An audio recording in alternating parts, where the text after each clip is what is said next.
right dead on the number. 4 p.m., folks. Do you know where your kids are? Well, bring them on in. I'll try to be good. We're getting there. I just have to... What the hell was that? Oh, I hit the wrong thing. That's all right.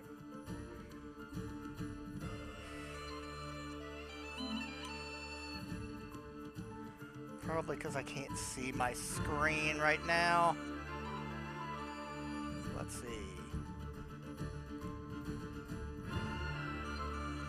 Oh, there we go. Yeah.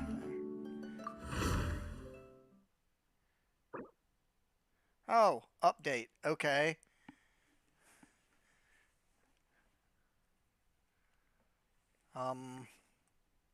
There it is. It's restarting because there's an update. There was an update apparently.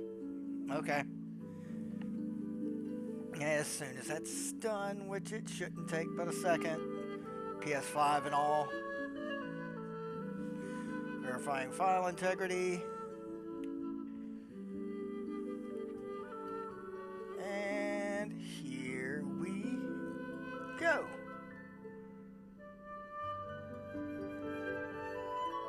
Hear the beautiful dulcet tones of Teyvat calling us home. Homeward toward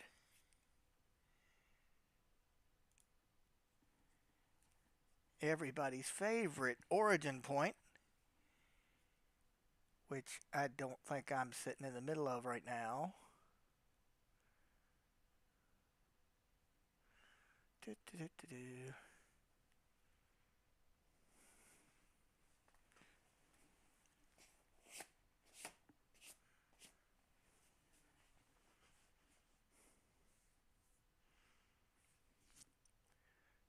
Sometimes it takes a little longer to load, probably because of the update.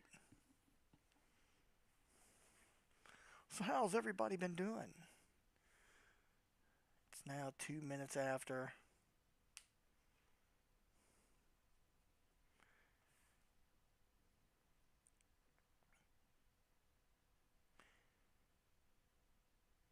Whew.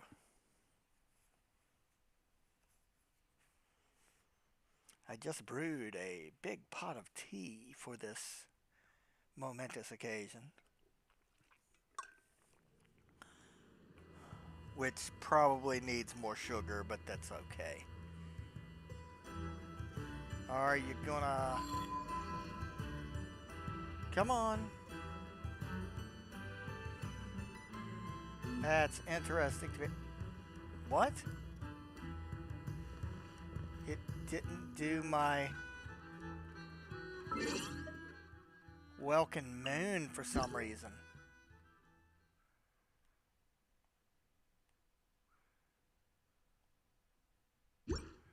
That's weird to me. It didn't do my Welcome Moon. Why didn't do my Welcome Moon? Well, that's weird. I wouldn't be surprised if it pops up during the stream at some point. But let's get that started. Bang. There we are. What the hell's going on?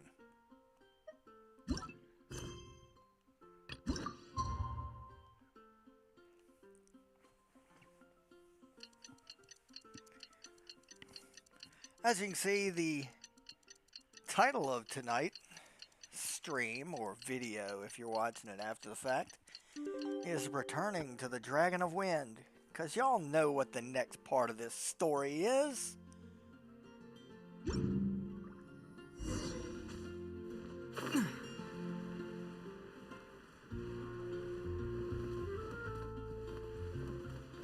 So let's head back to that bubble world.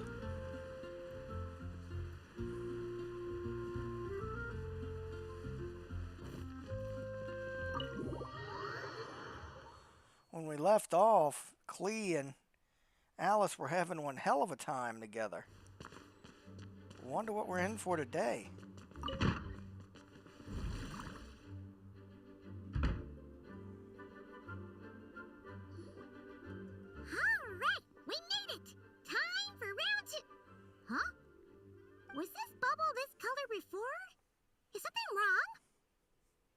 Oh no. I'm not sure. It was like this when I came to check on things this morning. That's the abyss. What? That can't be! How would the power of the abyss even get in there? You sure know your stuff, Traveler. That's where my head went too. But I don't know. Something is different about this power. It's pretty hard to describe. It's abyssal in nature, but also not a threat? What does that mean? It seems to be in an embryonic state. Like an egg that hasn't hatched, the dark clouds before a storm, or an omen before disaster strikes. Of course, the world within the magic bubble is imaginary, so the same should be true of this abyssal power. At least for now. You created this magic, right, Alice? Do you have any idea what's going on here? New magic does often come with its issues, so I can't say I'm entirely surprised something like this would crop up. As for a solution, however, I'm afraid I need more information first. One thing is for certain, at least. Given the current threat, we'll have to close off the bubble to event participants. My apologies, Miss Alice. I know you've made a promise to Klee, but I'm not sure you'll be able to keep it. Have we ever seen Alice look this serious? Breaking a promise to Klee. That might make her angrier than all of Dottoro's scheming combined. Unprecedented crisis notwithstanding, it's too soon to just throw in the towel. What we should be focusing on is how we're going to fix this. Are we talking about the Klee situation or the Abyss situation? Both. Now, I have my suspicions, but I'll need someone to head into the bubble and confirm a few things. It's not like we can avoid going in there, right? We have to nip this crisis in the bud, after all. I agree. We have to take action. All right. I'll go convince Klee to play somewhere else for now and then head right back. In the meantime, Nicole, be a dear and keep observing the bubble from out here. Oh, and provide any fixes you can while the rest are inside. I don't know, Alice. There are quite a few unknowns here. It's not like I can force people to head in there and take that risk. We angels aren't miracle workers. You sure about that? Fine. I'll do what I can. Just be quick, okay? This is your magic, after all. Well, guess this is our best option. We're definitely not going to sit back and watch. What was the day's story meant to be again? The part where Barbados uses the lyre to summon abyss-corrupted Dvalin. Then, everyone joins forces to fight him inside Storm Terror's lair, purges him of abyssal influence, and there you have it. Happy ending. Yep, that sounds like how it happened. The abridged version. Well, we've got the gang from back then all here. Let's go in and find out what's happening. Count me in two. Potential threat or not, if there's even the slightest chance Mondstadt is in danger, I need to get to the bottom of it. Jean? It's nothing. I was just feeling a bit, nostalgic, getting to work together like this again. Yeah, yesterday felt like that too. Yes, but that was for fun. That which confronts us now is a real crisis. So I suppose the memories just came back to me all at once. Oh, look at you getting all sentimental. That's a first. Well, I suppose I am a bit too high-strung most of the time. Hey, don't be embarrassed to say what you feel. I think that's how things should be. It's how we all grow closer. Besides, the more you open up, the less people will be surprised like Paimon here when you choose to share something. Just look at Paimon. No filter whatsoever, word vomits whatever comes to mind. And that's what makes her so endearing and approachable. Ha! It's about time you gave Paimon a compliment, tone-deaf bard. Hang on. Was that a compliment? Before we set off, I just want to stress that whatever is happening in the bubble right now is a huge unknown. I was able to maintain contact before, but right now all I can observe within is chaos. So I imagine communication might be cut off as well. It might be difficult for us to guide you, so proceed with caution. Don't worry. This isn't our first time leaping headfirst into a dangerous situation. There's also a last resort I can fall back on if worst comes to worst. Though it would mean all our recent hard work going to waste. You mean destroying the bubble entirely? Yes, if it comes down to it. All right. I'll monitor the situation from outside and provide whatever external fixes and support I can in the meantime. Understood.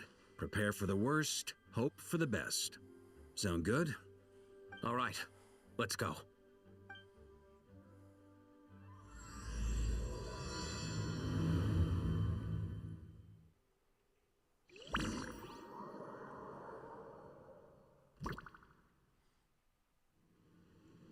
Whoa. Wait a minute.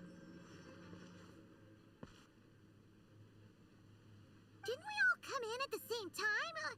Where are the others? The bubble must be highly unstable right now. Venti, Look! There's Venti!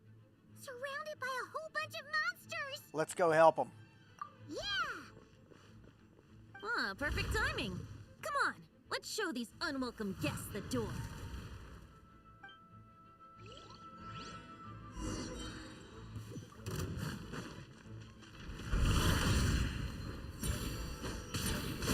Let's play. Time for takeoff.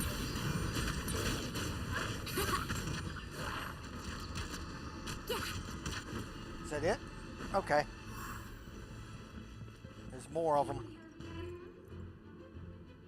Together some of the communication and control functions and managed to smash together some items that should give us an advantage.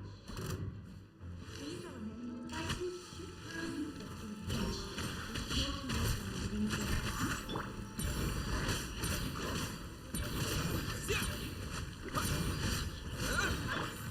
Here we go! Ha! You think you can get away?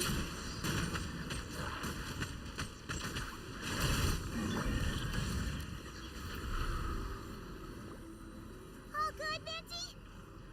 Very much so, thanks to your timely arrival. But Mondstadt looks like it's in bad shape. The story's all messed up now. Yeah! The city's crawling with abyssal monsters. It's almost like we've already lost. I'm not sure what happened, but the rest of our group might need backup. Let's find them first. Good point. Let's go!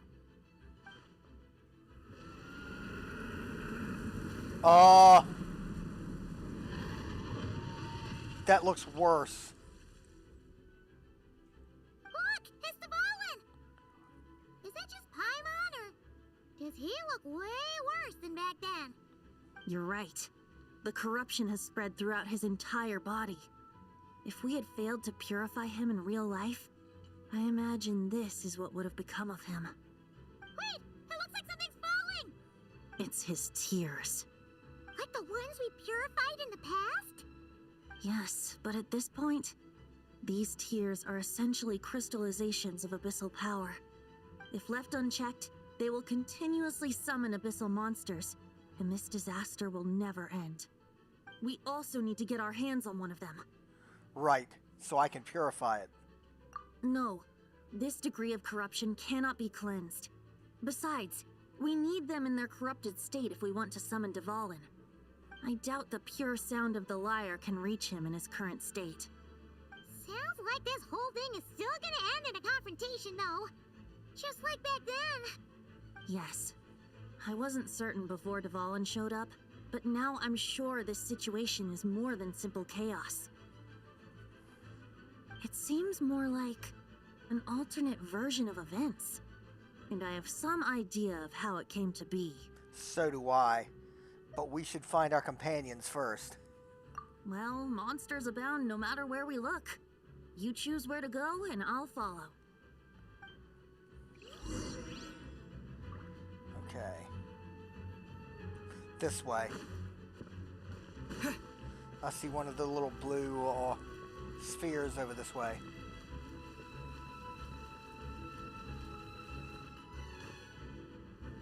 There! Hey, Diluc is over there!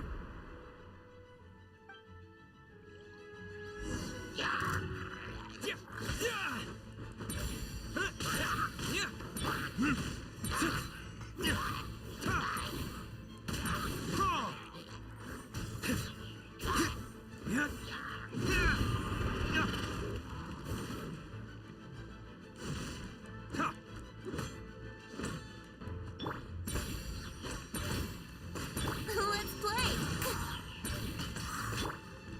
Time for retribution!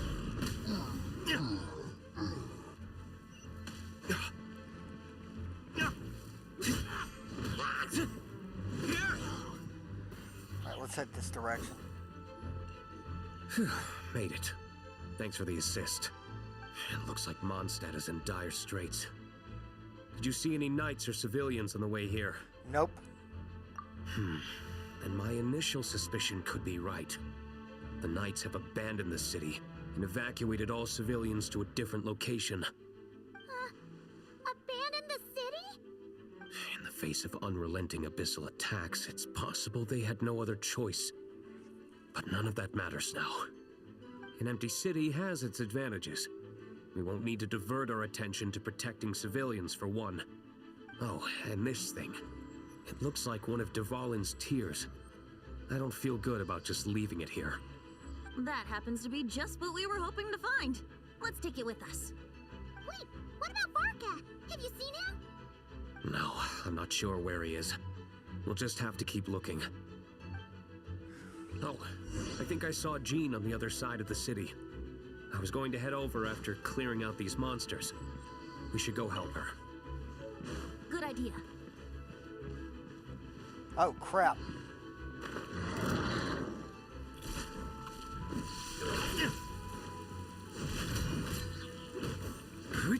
Time for takeoff.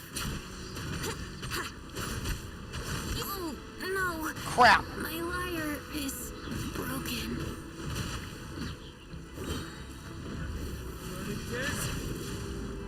Damn.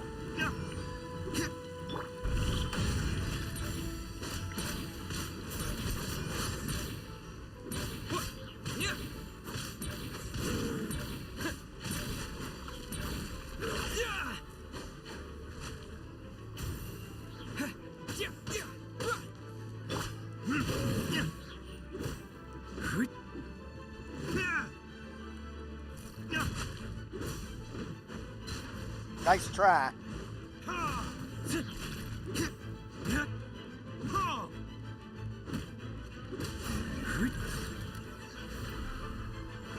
Let's go to one of them little blue orb things and see what happens. That'll work. But not enough.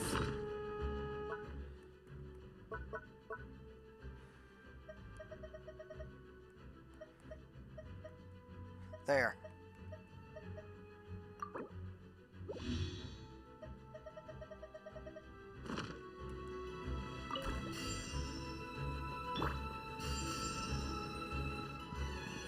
That's enough for now. Let's go.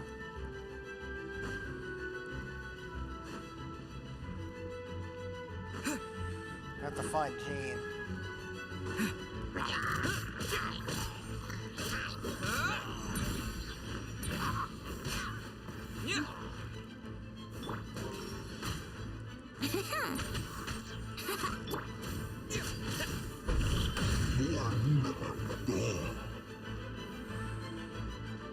Up we go, I guess.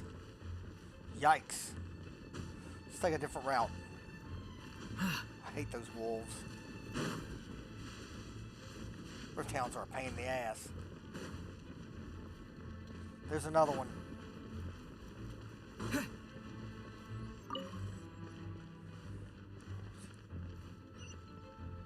That way. Up we go.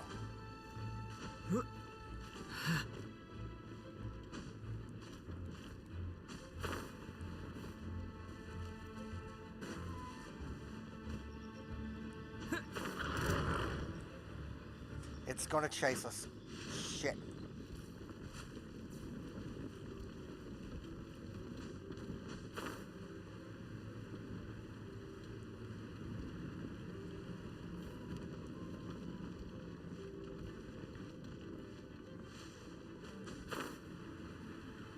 There. Look, it's Jean!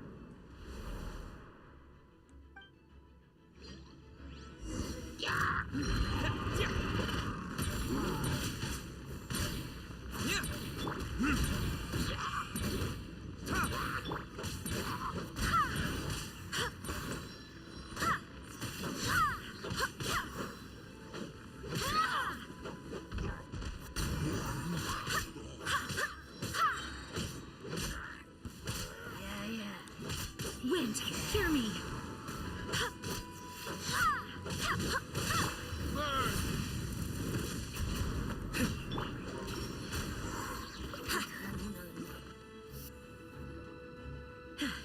Thanks for the help. I know everything we encounter in this bubble is imaginary, but these monsters sure fight like the real thing. It's a bit too true to life. Don't worry. As long as we collect Dvalin's tears, we can use this abyssal power to our advantage. I see. In that case, let's get moving. Have you seen Varka, by the way?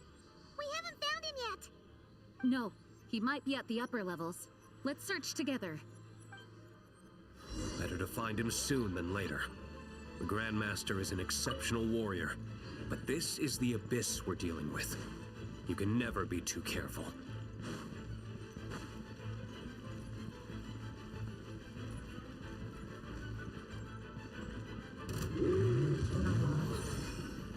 Oh, crap!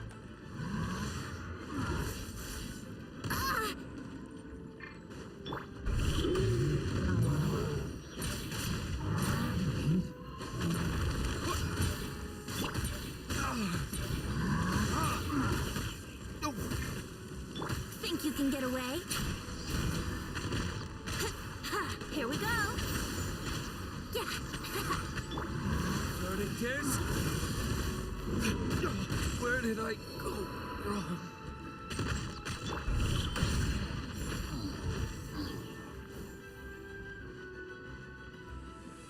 Alright, we need Diluc.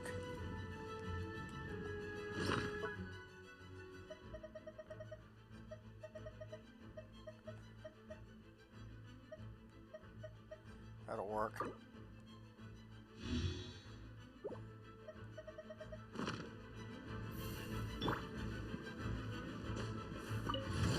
Oh! That would have been helpful, knowing about that.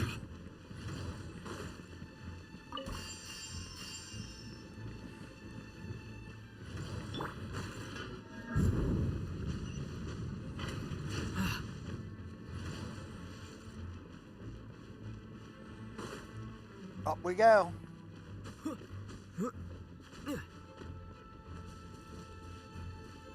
Yeah, let's take the guys out. I swear by my sword.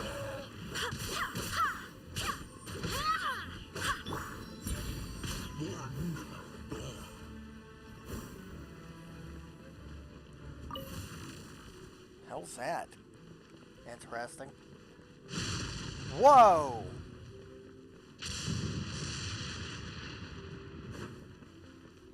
There's another one. Yoink! Up we go. No, we can't go that way.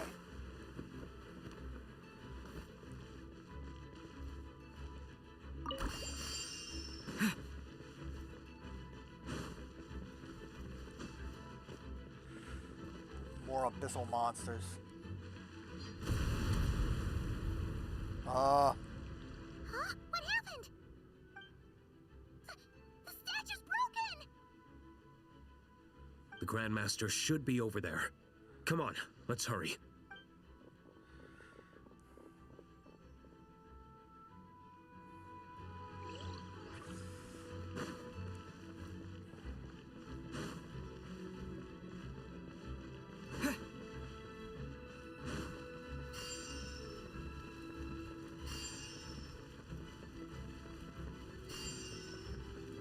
Varka!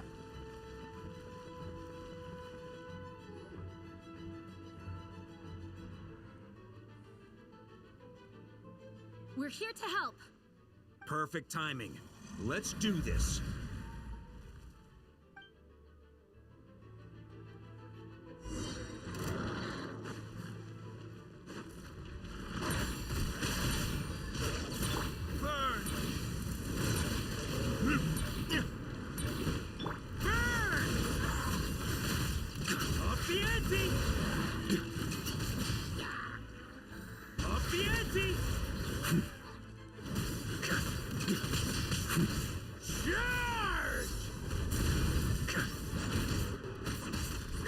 Barbados, guide us.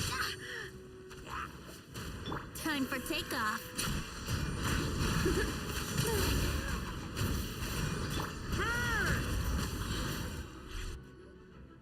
Looks like we're all back together. Everyone in one piece? Yes.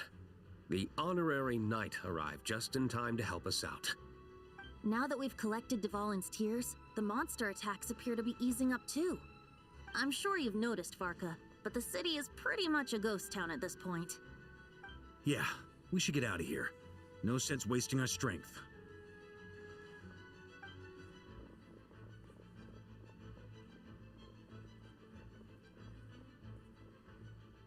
This place should be safe from monster attacks for now, at least.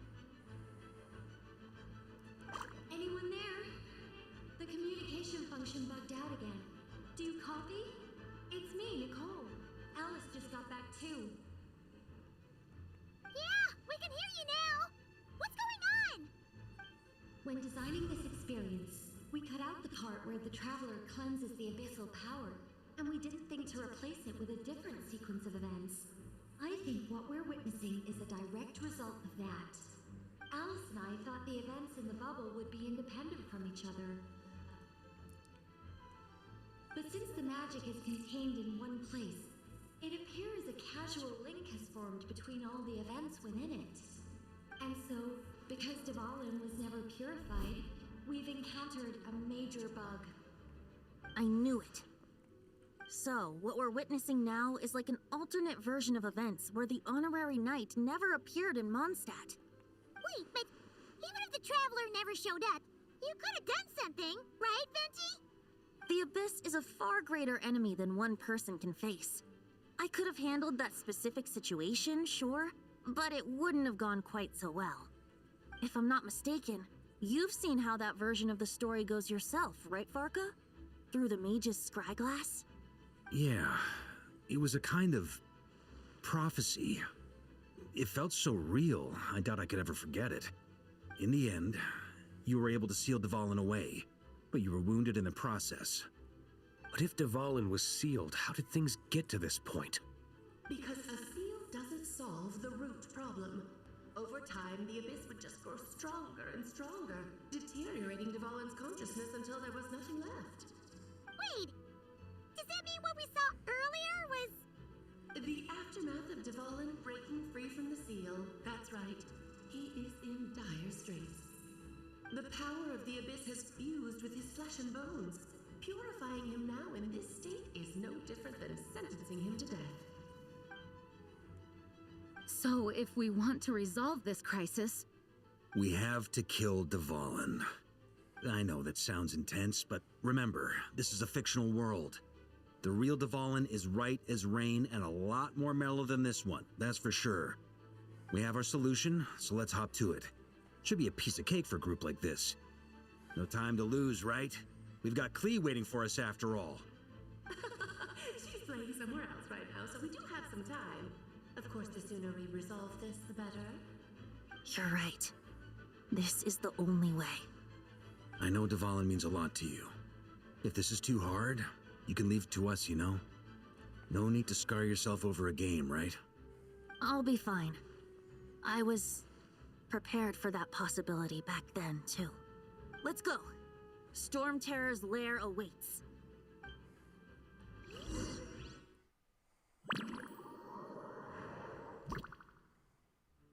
This is it. Ready, everyone? More than. of course. I just hope I learned a thing or two since the first time around. Ha! Guess I'm the newbie, huh? Good thing I'm a quick learner then. What about you, Traveler? This was your first big fight in Teyvat. Were you nervous back then? How about now? I'm not nervous. We've all grown a lot since then. We overcame this challenge once, and we can do it again. Paimon believes in you! Then let the mournful cries of this liar, tainted and defiled, summon a familiar now utterly warped.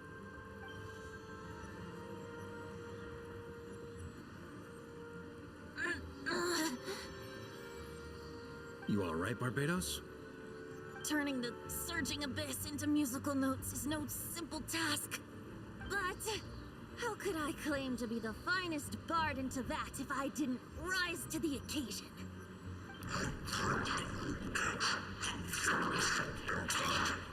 I have heard enough.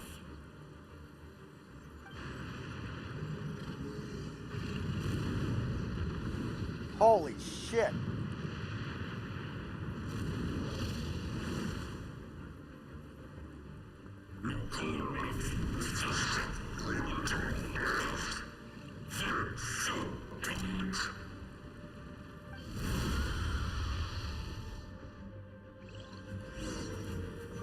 Well, this hulking dragon is as intimidating as ever! Remember, we need to wear him down first before we can attack his weak spot. Think you can get away? Yeah! Time for retribution!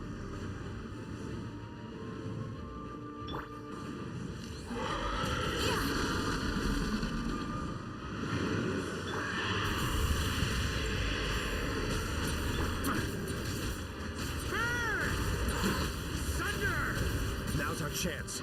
Climb up and attack the abyssal core. What the hell?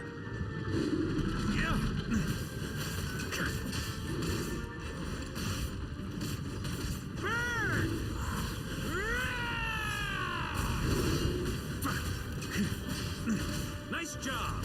One more to go!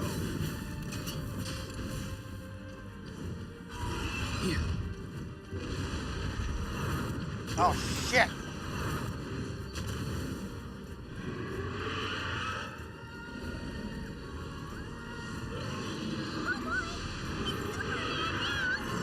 Whoa! That's new.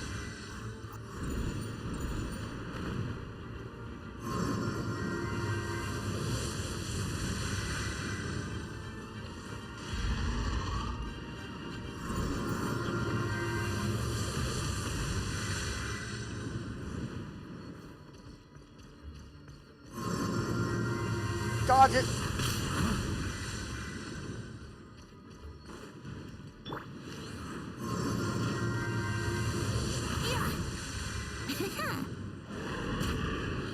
Wouldn't gliding be... Wait, hear me. Who is what?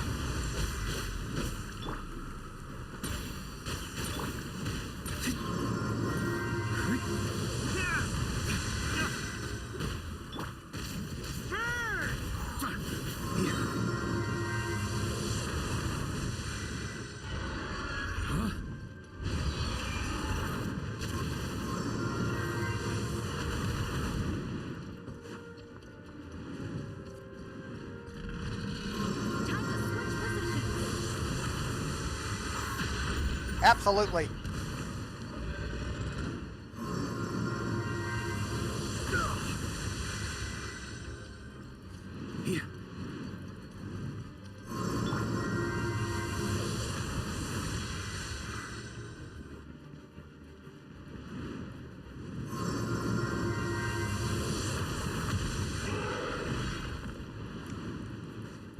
Verdict is...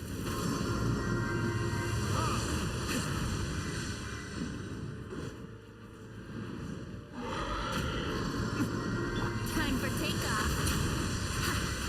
Brace yourself.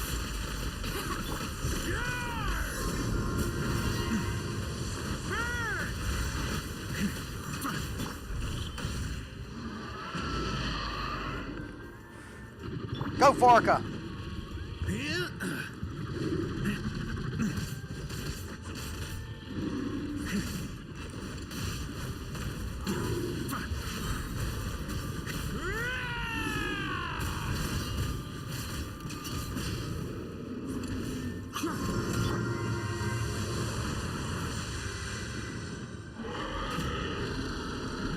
can get away.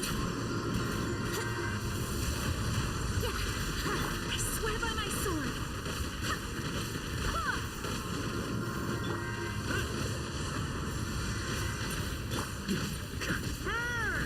Up the ante!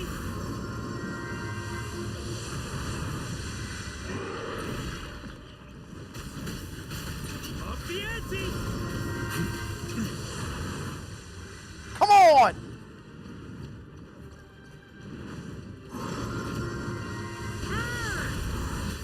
Thunder!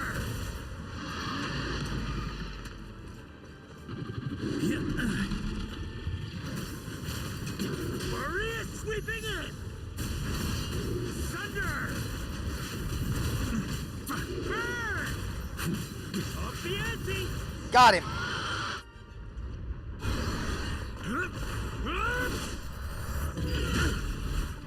Varka.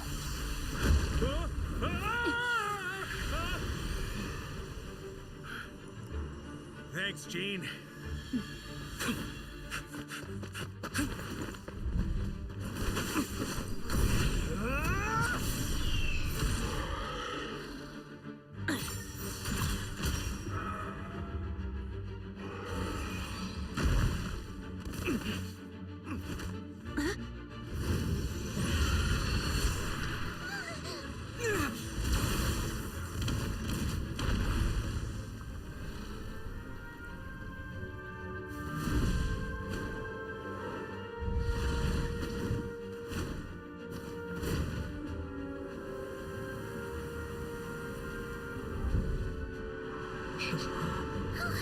Devouring, you're here!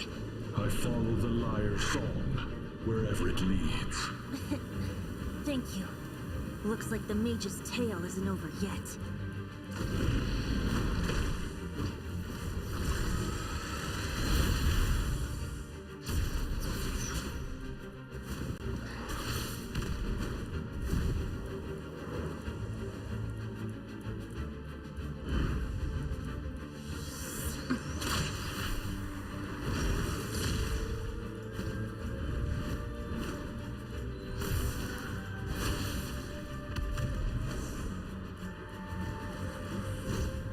Might not be a happy ending, but someone's got to strike the final blow. It's your turn to be the hero. I'll take knight over hero any day.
La la la! Hmm? Oh.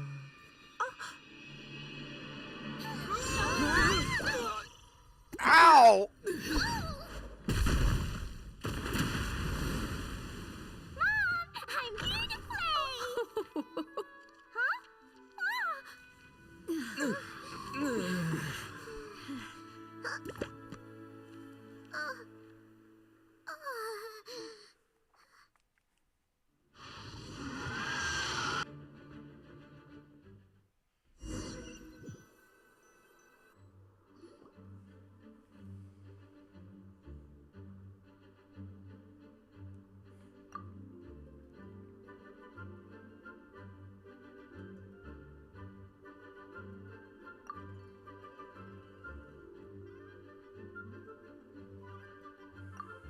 Looks like it was a happy ending after all. It was kind of like a choo-choo cart ride. It had its fun moments and its thrills. All in all, Paimon had a great time. Guess it wasn't without some collateral damage, though.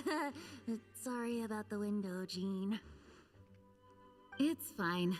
As long as the building itself is intact, I consider that a win. I'll arrange for the window to be replaced at a later date. In any case, we were lucky Dvalin arrived when he did.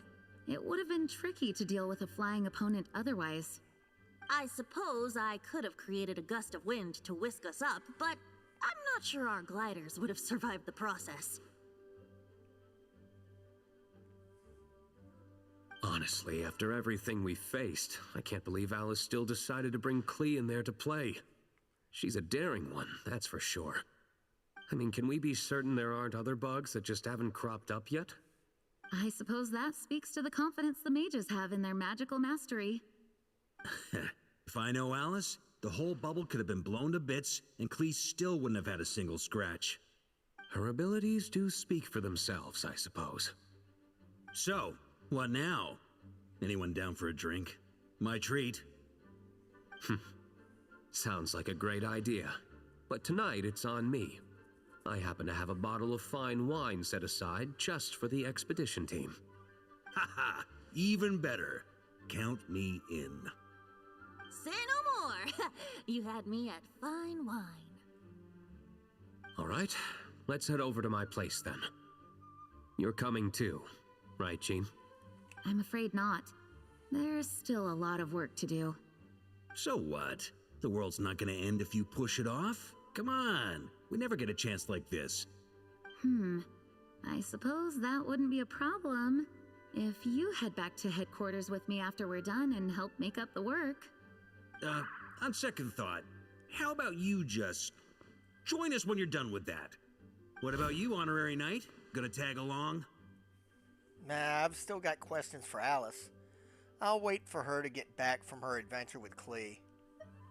Okay, all's well that ends well, am I right? To the bar! Alice loves going to the library. Let's wait for her there.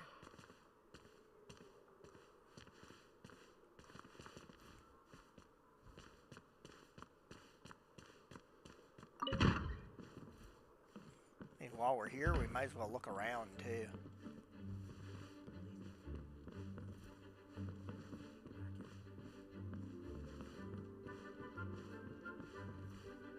Lisa's probably doing stuff outside, avoiding work.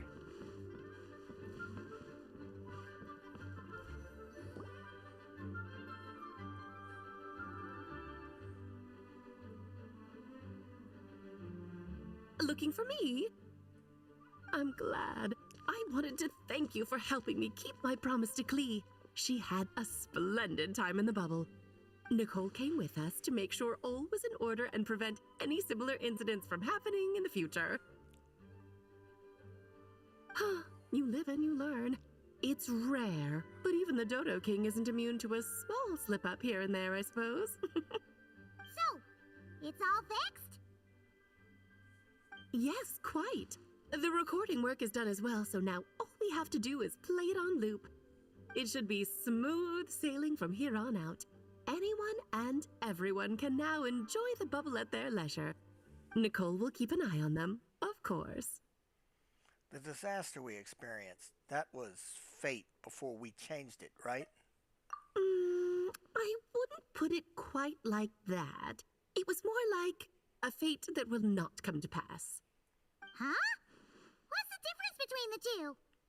Let us not forget the courageous dragon slayer in the story. Well, in real life, he had already left on an expedition to Nodcry at that time. Of course, that doesn't mean Dvalin would have escaped his destined death, for another hero would have come along and paid a painful price for victory. But what we saw in the bubble was what happened after Dvalin broke free from the seal. So, couldn't Varka have been back by then? Dear Paimon, you're free to ponder such questions yourself, of course, but it's of little use to ask them aloud. Word to the wise, do not lose sleep over all those what-ifs, over the fates that will not come to pass. It's an exercise in futility. Those who can observe fate see both the good and the bad of what could have happened. But all that matters is what did happen. Those alternate fates are nowhere near as important as the world that exists in the here and now. Alright. There's something else. The abyssal power inside the bubble was far too real. Ah, you're saying it was as if the bubble itself had become contaminated. Yeah. I suppose some gunk could have stuck to my luggage while I was wandering the border and got mixed into my magic without me noticing.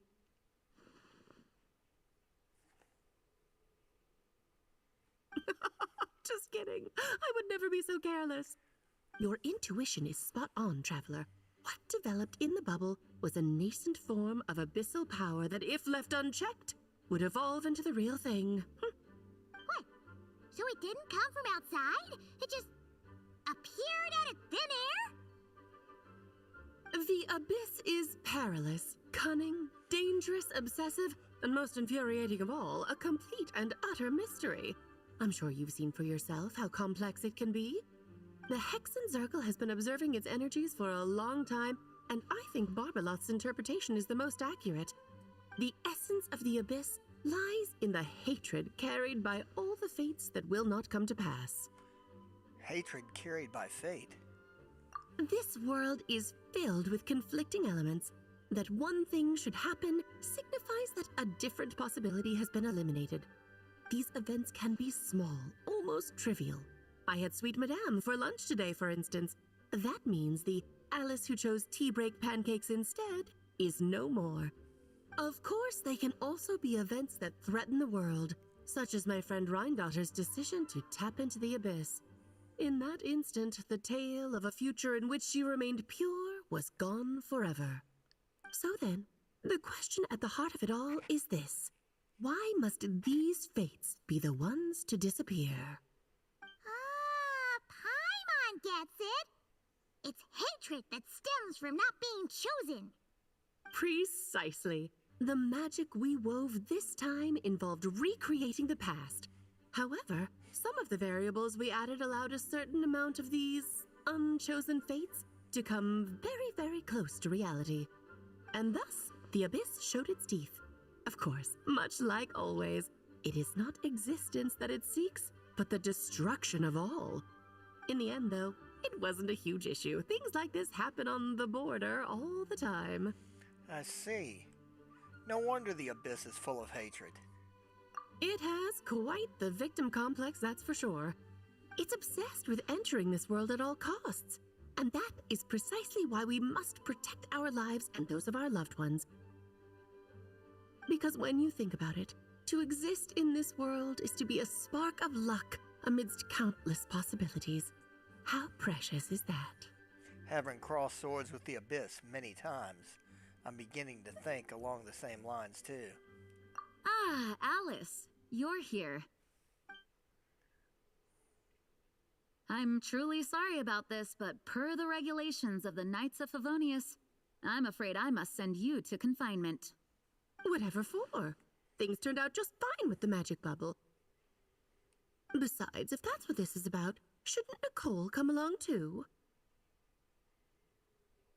It's not about the bubble. We received word that a number of fish have been injured as a result of explosions near Starfell Lake.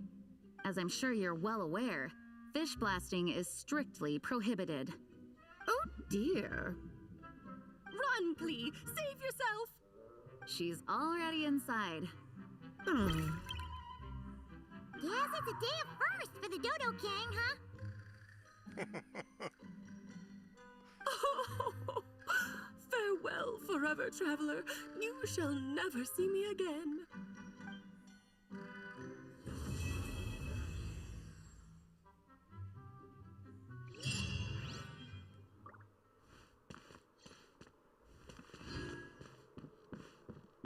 Oh, if y'all don't know who that is, that's Ella Musk. She's the one that tries to map out the Hilichurl language.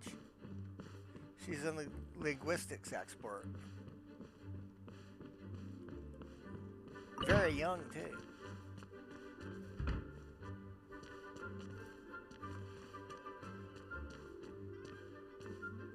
What's up, Wood? Here, I'll draw him for you. Look, this is the bad guy who made a whole bunch of trouble for Daddy. It's all his fault Daddy couldn't make it back this time. That big meanie! We should blow him up! That's right, he is a big meanie. But thanks to the honorary knight and his friends, he's not going to be much trouble anymore. Yay! The honorary knight is the best! Thanks, Klee. Hello. Let's go see that big gaping maw in the side of the building here. Wait a minute. Oh, looks like it's been fixed already! Ah, that explains the loud noise I heard outside. So it was Dvalin who fell into the river. Considering his size, the fact that he broke a single window and not the entire wall seems like a feat of magic in itself. Thanks for helping with the repairs, you two. This place looks as good as new now. Does that count as a great feat of alchemy then?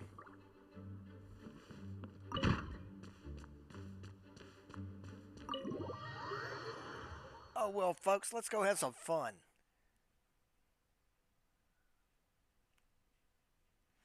There's an awful lot of event to go on with.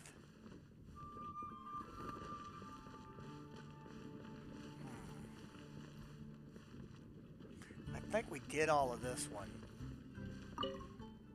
Let's see. Yeah, let's see. Yeah, we did that one. Did it to a T. Speaking of tea. Whoa.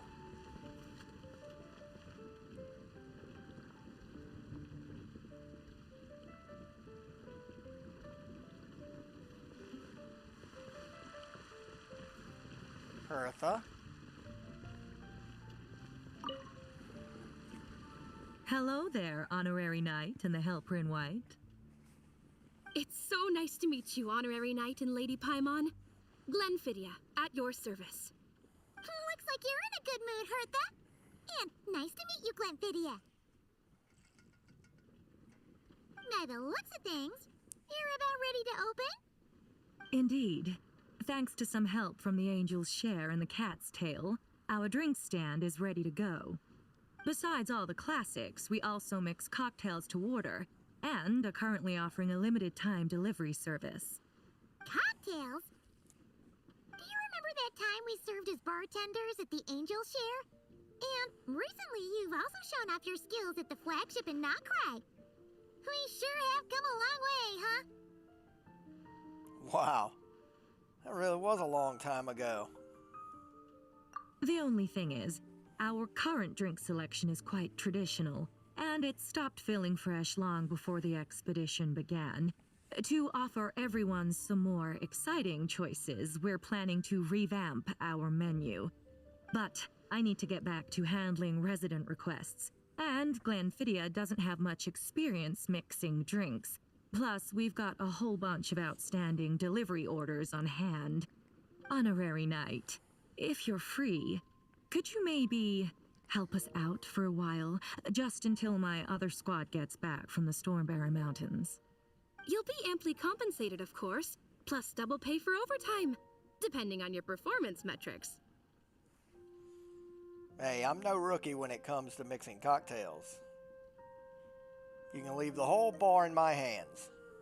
Paimon's not sure what performance metrics are, but she's happy to help with deliveries. As the best guide in Teyvat, Paimon needs to keep up with the changing times.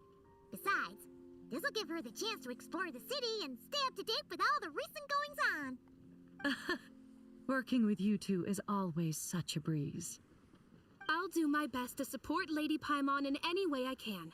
I'm very skilled when it comes to things like portioning out drinks. All right. Well, if you're ready to, then let's get to work.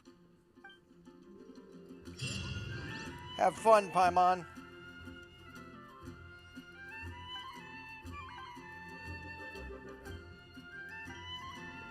Okay.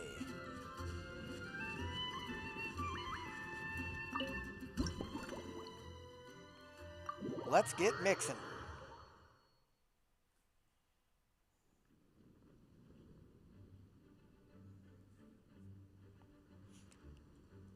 Honorary mixologist, at your service.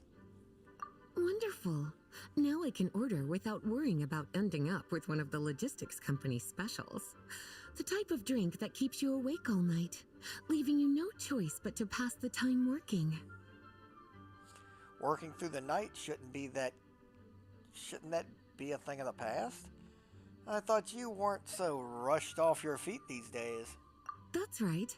I'm just a carefree librarian now. If only there weren't so many people with overdue books, and I didn't have to go door to door to get them back. I would have dropped by to chat with you sooner, and try out your delightful creations, of course. So what'll it be? Let me think. I don't really have a favorite drink. Just wrestle me up something rejuvenating that'll lift my spirits. And if it could help me nod off to sleep later, that would be even better. Drink stand has a nice collection of classic recipes. Let's start by choosing one of those. Since Lisa wants to feel rejuvenated, Snowcliff's Dawn should be a good choice. And we make that by milk, smetana, and cocoa.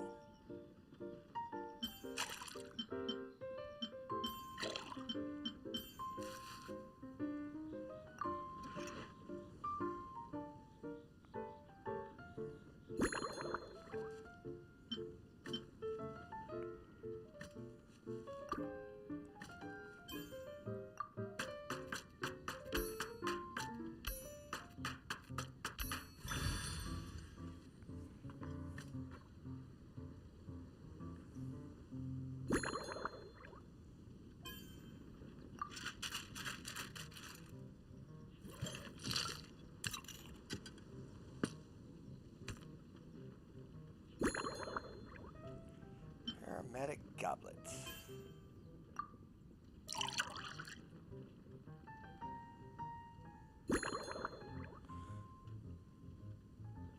Snowcliff's Dawn.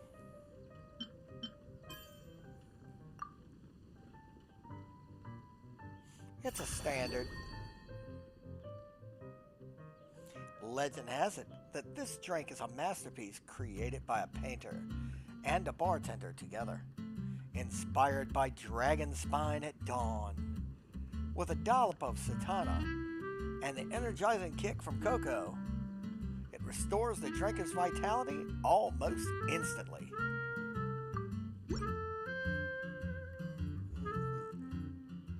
Here's a snow-kissed dawn.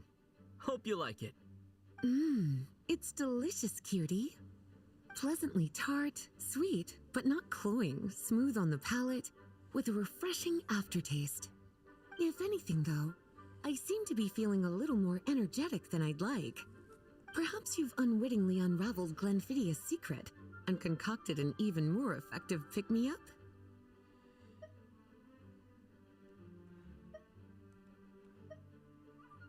How about I adjust the recipe and mix you all new one?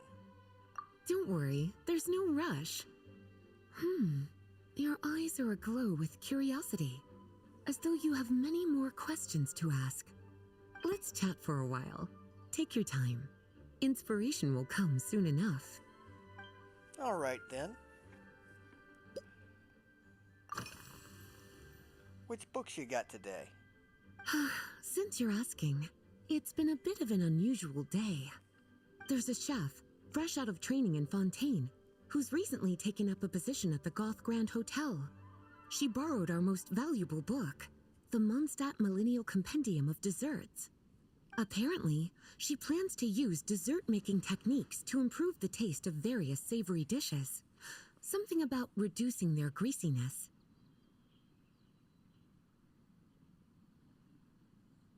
That sure is a novel approach. Indeed, and judging by the results, she rather overdid it with the caramel sauce. What should have been fragrant meat slices ended up tasting nauseatingly sweet. Caramel sauce is such a fantastic ingredient, you know? It never fails to please when added to drinks. Sometimes I even add a spoonful to my afternoon tea. Improving food, I suppose, isn't always about being as creative as possible. That might actually help my tea as well. I wish I had some on hand.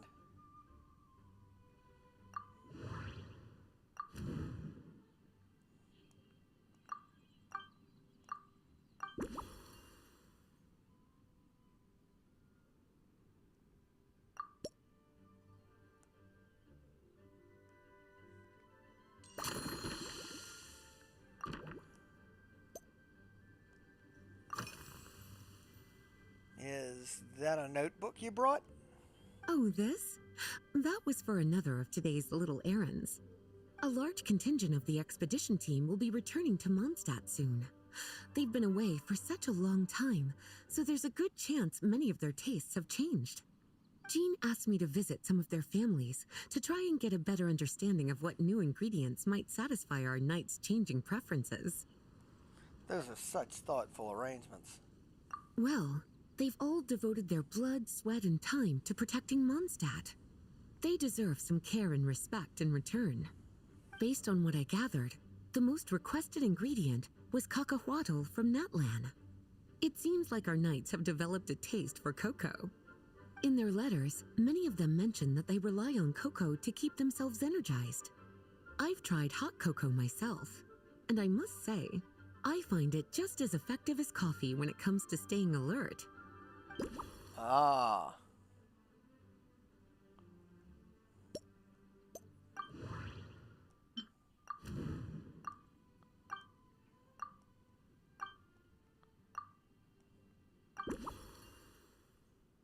All right.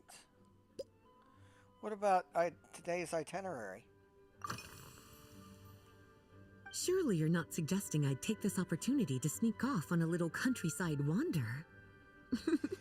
You caught me. My investigations into Mondstadt's lesser-known drinks took me to Dawn Winery, where I had a little chat with the head housemaid, Adelind. On my way back, I ran into Emmetall out on patrol. She'd encountered some monsters she didn't know how to deal with, and in her desperation, asked for my help. I accompanied her on a detour to Wolvendom to teach some raving hounds a lesson. It's been a while since I've had such an invigorating workout. Okay. Lately? So careful with your wording, cutie. Is that because you think that I, too, might have changed since we last met? Or simply because you can't remember? Well, you know, you're so well-traveled and well-read. Not bad at all. A flawless answer. Back in my student days, I might have been drawn to every new and exciting ingredient I read about, constantly expanding my horizons and stepping out of my comfort zone. But now, I've grown accustomed to a life of comfort and routine. To paraphrase a certain Leerwed legal expert, my life is fast approaching a state of living out one's golden years in peace and comfort. I'm no longer so easily moved by adventure and excitement. I'm sure you remember, a few years ago, when we were adventuring together, you found me that sweet-tasting alchemical ingredient. Well, my tastes haven't changed a bit since then. Ah.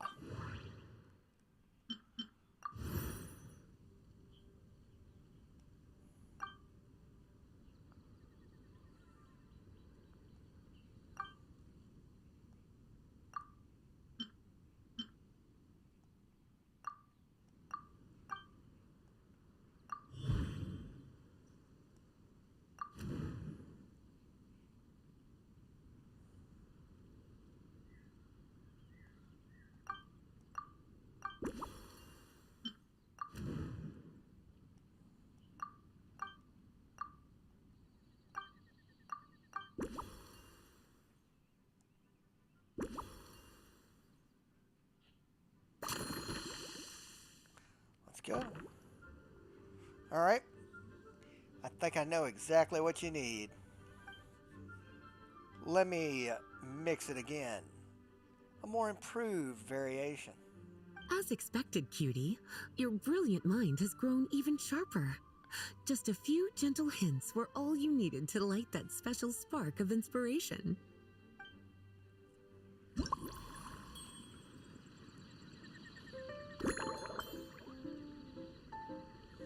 Okay, let's first...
a Lisa special.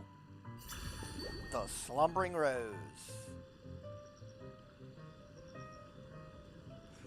This novel cocktail was concocted specifically for Lisa. After a long day, the librarian needs to recharge without risking sleeplessness. In making this drink, you skipped any stimulating ingredients and found a delicate balance between the sweetness of caramel and the gentle tang. The goal was peaceful, restful sleep. So why not call it the Slumbering Rose? Finished! A new creation, custom made for you. This should help you fall asleep quickly and guarantee you peaceful dreams. It's called a Slumbering Rose. From the colors to the choice of glass, everything's been carefully crafted. You've turned it into a completely different drink. Based purely on appearance, it's exactly my style. Time to see how it tastes. Full marks. It's like savoring an exquisite dessert before taking a stroll along the shore of Cider Lake, with a gentle breeze caressing your skin, relaxed and at ease. I no longer feel drained of energy, but neither am I overstimulated. I'm actually starting to feel a little sleepy. As a bedtime drink, this is pure perfection. So good, in fact, that I feel like writing an article to extol the virtues of the Slumbering Rose. I can use it as an opportunity to crown you the new maestro of mixology. That might be taking things just a bit far. Your satisfaction is all the praise that I need. Speaking of lakeside strolls, why don't you join me next time there's a clear, warm day, when the sun is bright but not too harsh? Any walk would be more relaxing with you to talk to along the way, cutie. Then, when we get back, you could fix me up another glass of Slumbering Rose. That sounds absolutely magnificent. I'll make sure to set aside some time. And I'll make just as sure to hold you to that. When the time comes, I won't accept any excuses.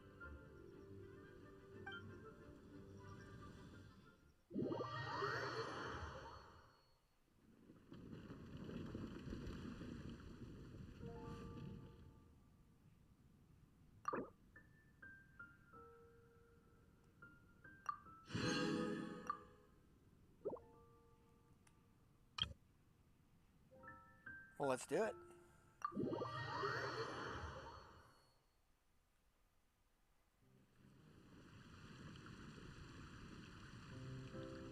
Good afternoon, traveler. I didn't expect the honor of witnessing your harmonizing talents here in Mondstadt. Whoa. Here on business? Both, actually. A lady calling herself a mage asked me to come manage her flower shop. At about the same time, the Cat's Tail commissioned me to create a new fragrance for their establishment. Ending today's busy schedule with a drink crafted by you in person is truly a wonderful reward. Then I'll make sure to pull out all the stops. I'll make you a special surprise. I have faith in your choice. Emily's more sensitive to aromas than most people. If I create an unbalanced blend of scents, it might make her uncomfortable. In any case, I should use ingredients with complementary scents to try and add a dash of Fontanian flavor as well. Let's start with a Mondstadt take on Lumidos Twilight.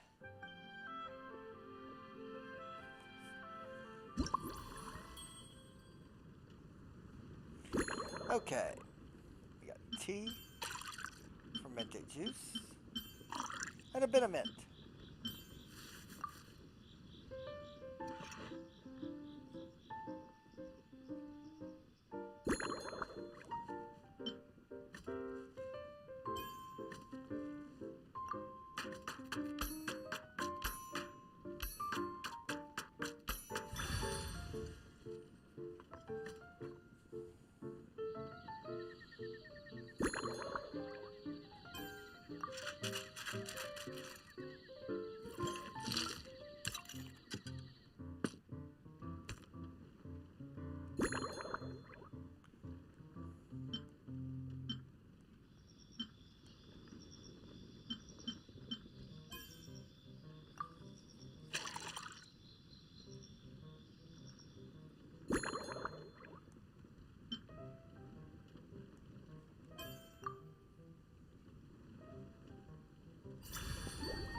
The Luminos Twilight, a refined cocktail from Fontaine that has been described by drinkers as capturing the warm glow of sunset over Luminos Harbor.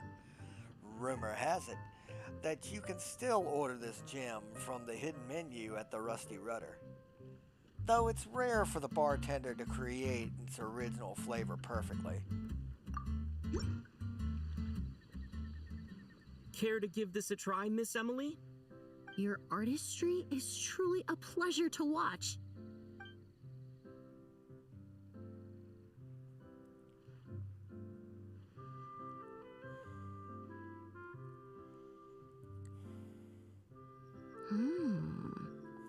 This tastes like a local variant of a Lumidos Twilight. Am I right? You're spot on. You got it right away.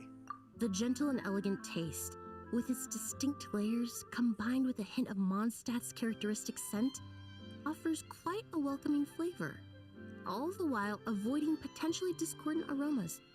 Though in reality, there's no need for you to be so conservative. I have quite a high tolerance for flavors that stray outside the boundaries of conventional wisdom.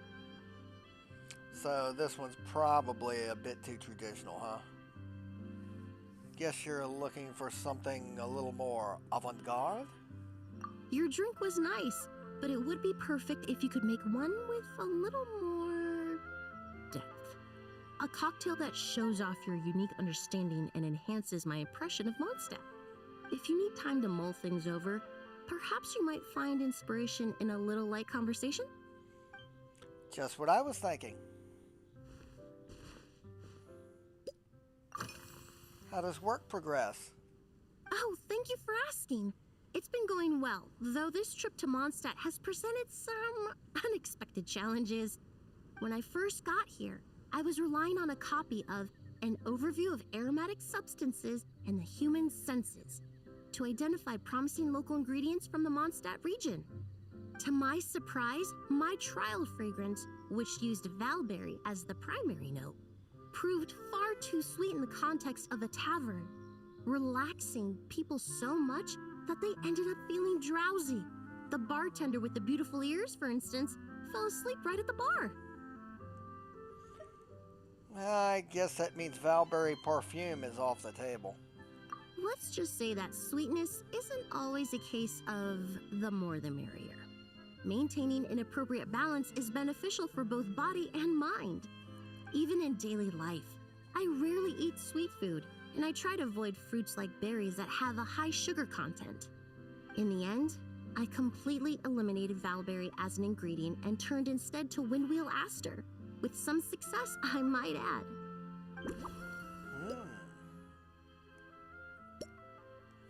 What about, did you buy these flowers just now? They're part of my reward from the flower shop owner. Important ingredients for making perfumes. Thanks to these, I was able to complete my commission for the cat's tail. I studied Mondstadt's Cecilia flowers many years ago. In fact, the fragrance of Cecilia in certain fields has become synonymous with Mondstadt itself. However, this is a special case. Some cats are quite averse to the scent of Cecilia, and we need to be particularly mindful of their preferences. So, what did you use for your aroma this time? Windwheel Aster. The various parts of the Windwheel Aster plant can be ground into a powder to extract their essences. I then blended the scents from its petals and leaves. The result carries the intoxicating sweetness of mead, while still emphasizing the fresh notes contained within the flowers, stems, and leaves. I just took it for a little trial run at the cat's tail, and the cats seemed to really like it, while the clients themselves found it comforting and invigorating. Extracting exquisite fragrances from ordinary overlooked ingredients, oh, that's what truly brings me joy.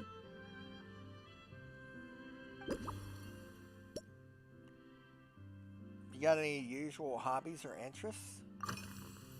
What do you usually drink? Usually, after work, my friends from the Maison Gardiennage sometimes treat me to a few drinks. I usually stick to fruit tea. That way I can get straight back to work after our gatherings. If it's before a holiday and my friends are in high spirits, I sometimes order a small glass of sparkling fruit wine. There was an officer named Terena who used to treat me to aged Corte wine. But since she was transferred to the Special Security and Surveillance Patrol, we haven't had the chance. I was worried it might overstimulate your senses. In the world of science, high-proof alcohol is a widely used solvent. I've grown well accustomed to the smell of it by now. Besides, when I'm slightly tipsy, my state of mind changes, which in turn alters my approach to perfumes. It doesn't matter if the result is good or bad, it's all about trying something new. So I don't mind drinks with just a little bit of alcohol, but I don't like anything too strong. Certainly is a bright and clear sky today. Weather's fine, isn't it?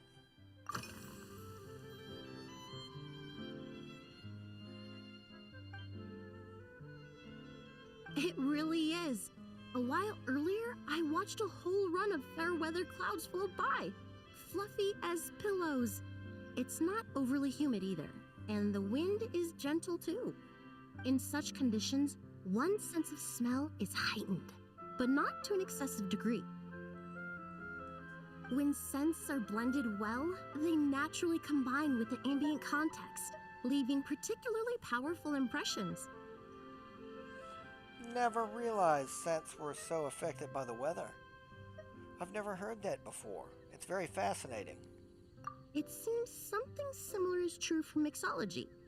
As long as you choose a base of appropriate strength, the various flavors will blend seamlessly together. When mixed properly, all the ingredients work as one to create a most wonderful symphony for your taste buds. You prefer flavors that blend together harmoniously. Yes, that's it. Now I think about it, layering distinct flavors doesn't really suit my personal preferences. Okay, let's check this out.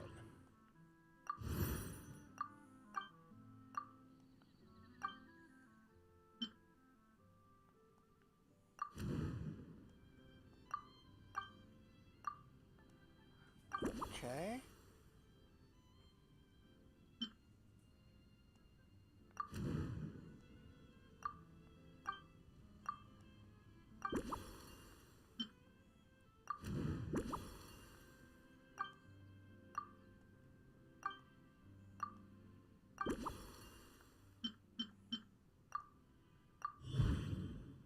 Oh yeah.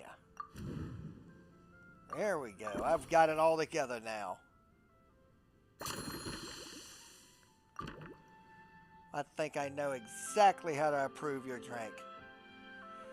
Please bear with me a second. Just from our brief chat, you've already formulated a new concoction. I believe so. Perhaps you possess a natural talent for this kind of creative work. It's called deductive reasoning, my dear Emily.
The Luminous Twilight Special Blend.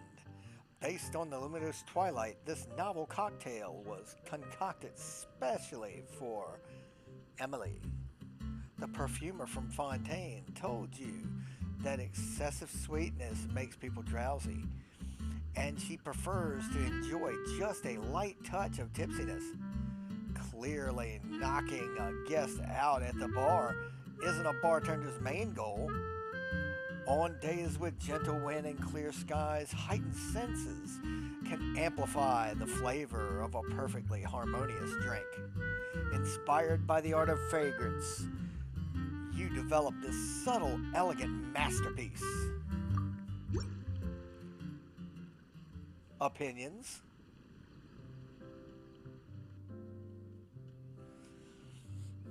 Here you go. A new and improved, Emily-inspired Lumiduce Twilight. I haven't come up with a name for it yet. The colors are cooler and more refreshing, and the fragrance is delightfully subtle to match. Are these bright specks on the surface the crushed petals and leaves of windwheel asters? Yes, you clearly know your stuff. It's the floral symbol of Mondstadt. I'm sure it must taste wonderful. Let me try.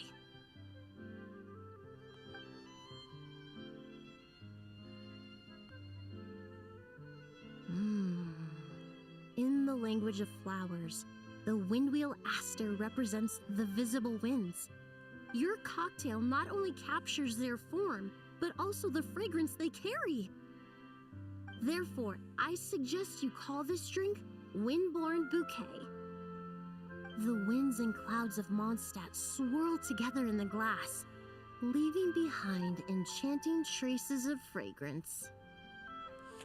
It's the perfect name, given from the master of perfume, elegant and full of style. Really? Perhaps it's just a habit of my profession. I'm glad you like it. Now it's time to slowly savor this masterpiece. Take your time, Emily. Thank you so much. This trip to Mondstadt has been so rewarding. This is the most memorable cocktail I've ever had. Until the next one. Once I get back to Fontaine, I will attempt to recreate this moment as both a fragrance and a perfume. I'm honored. Once I've perfected the recipes, I hope you'll do me the honor of being the first customer to experience these new products. Until then, I look forward to seeing you in the court of Fontaine. Likewise.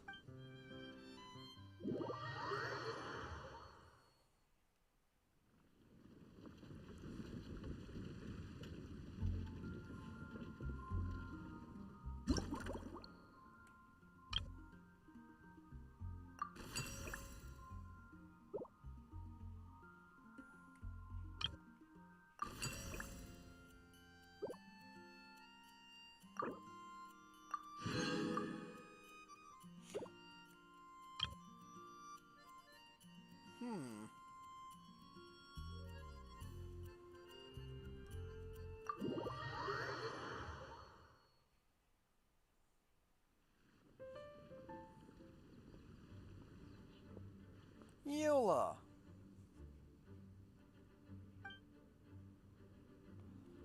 Thanks for your support. Anytime you need a drink, I'm here to serve. I've got to say, I'm getting curious. I've heard a lot about your mixology skills. I wonder what kinds of drinks you can mix with the ingredients Glenfiddia has prepared. You've been working extra hard lately, haven't you? I don't have much of a choice. It's just one thing after another right now. First off, the Knights of Favonius annual combat assessment is coming up. And this year, the standards are higher than ever. As the captain of the reconnaissance company, I have to lead by example. At the very least, I need to rank as one of the top 3 captains in the practical portion. So, I've been intensifying my training lately. So that's your style, huh? It's my first time seeing this side of you as a captain. Being a descendant of sinners means I have to work hard to maintain my position. I'll have you know I've never once neglected my duties. Anyway, on top of all that, the General Affairs Company has invited a renowned champion duelist from the Court of Fontaine to come here for a swordsmanship exchange. Since I'm one of the captains with the highest attendance rate when it comes to these things, and I'm fairly skilled with a claymore, I was chosen as a representative. I have to prepare thoroughly to make sure I'm a serious match for the champion duelist. And then after the exchange, I need to write at least 6 different reports based on the results. Sounds like you could do with a very stiff drink. Oh, I sure could. Anything that'll perk me up would be welcome. I'll leave the details to you. Given Eula's current condition, it might be a good idea to mix her a twinkling starlight.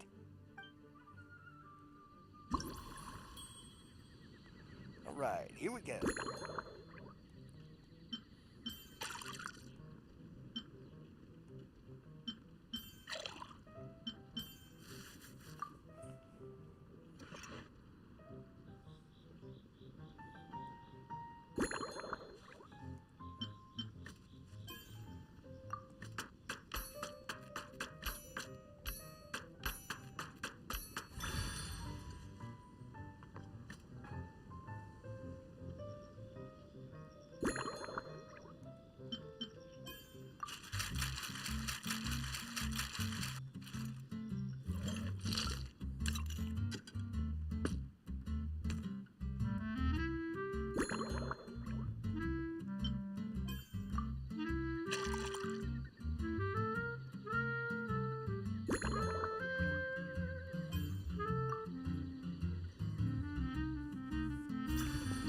Twinkling Starlight. This special cocktail was inspired by the stunning vistas over Cider Lake beneath the starry sky. Both its color and flavor hint at a refreshing nature, but those with a lighter tolerance should be careful of this lingering kick. 1 twinkling starlight for Captain Eula. Hope you like it. Judging by your confident tone, I'm certain I will. Well then, I'll make sure to savor this thoroughly.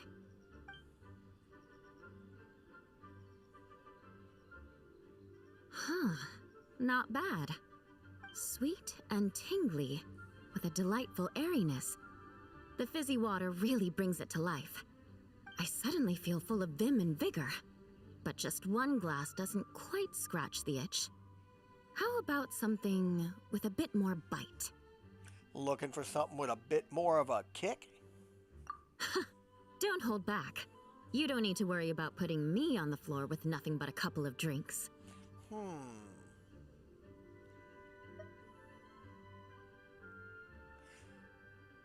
Let's chat a bit. I'm gonna rewrite this from the scratch.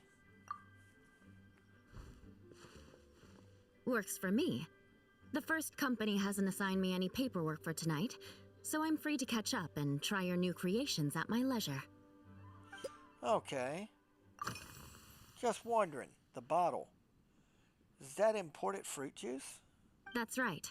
The merchant I got it from called it Romaritime flower fruit extract. It has a very unique smell. Here, have a bottle. Have you been drinking a lot of this lately? Oh, it's a necessary courtesy. In that book Miss Magistus lent me, The Blade Dancer, 20 Years On, it says, after a duel, a Fontanian swordsman will politely invite their defeated opponents to a banquet.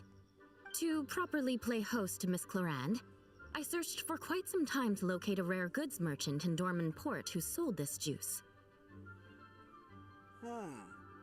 Sounds like something out of a story. I had my doubts at first, too. But Amber said something that makes a lot of sense. She said that even if this custom doesn't really exist, following it still shows I've made an effort to understand Fontaine's cultural heritage. Besides, who doesn't like trying new things, right? I'll treat Miss Clarande to this juice at our post-training banquet.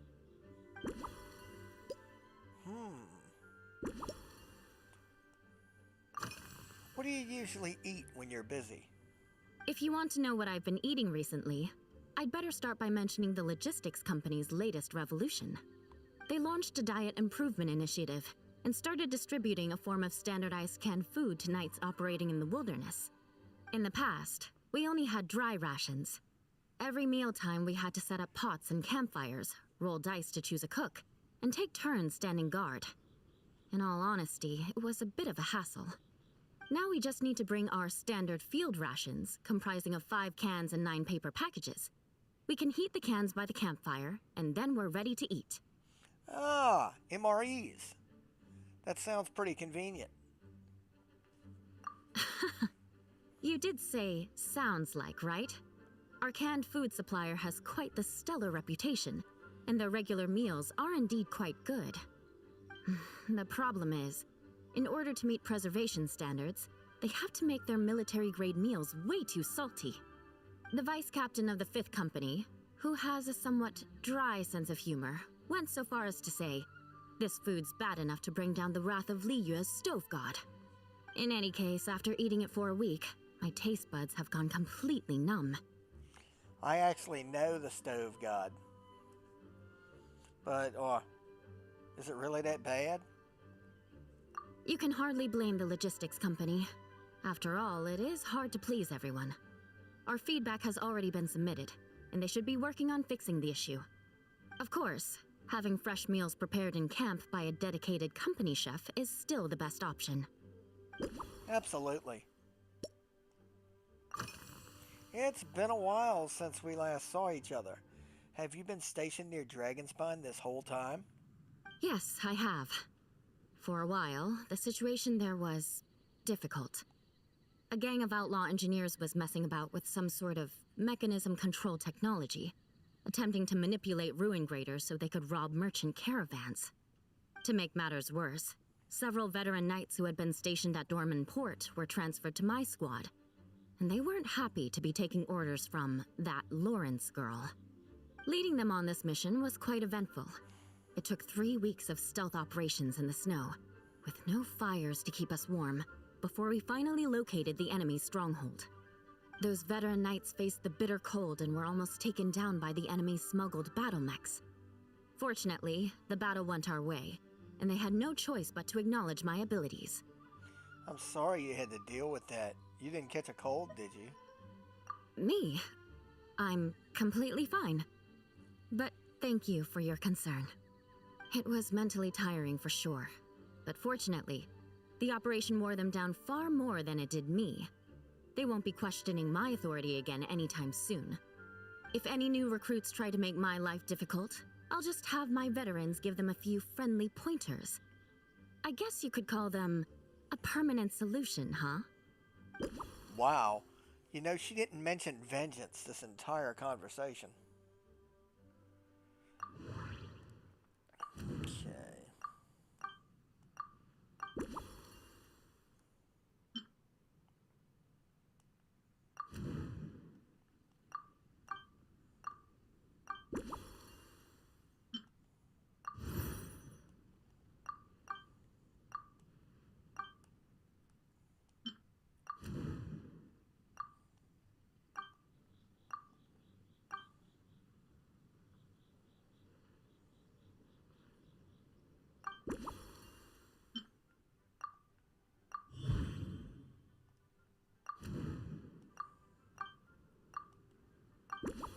All right.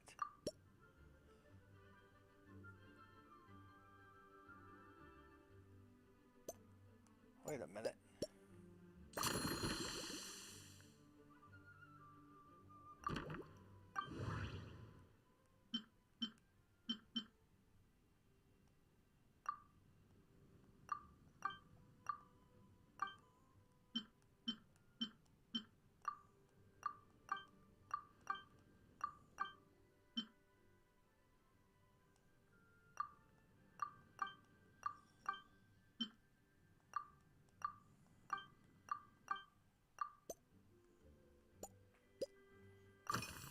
How are you feeling about the upcoming contest?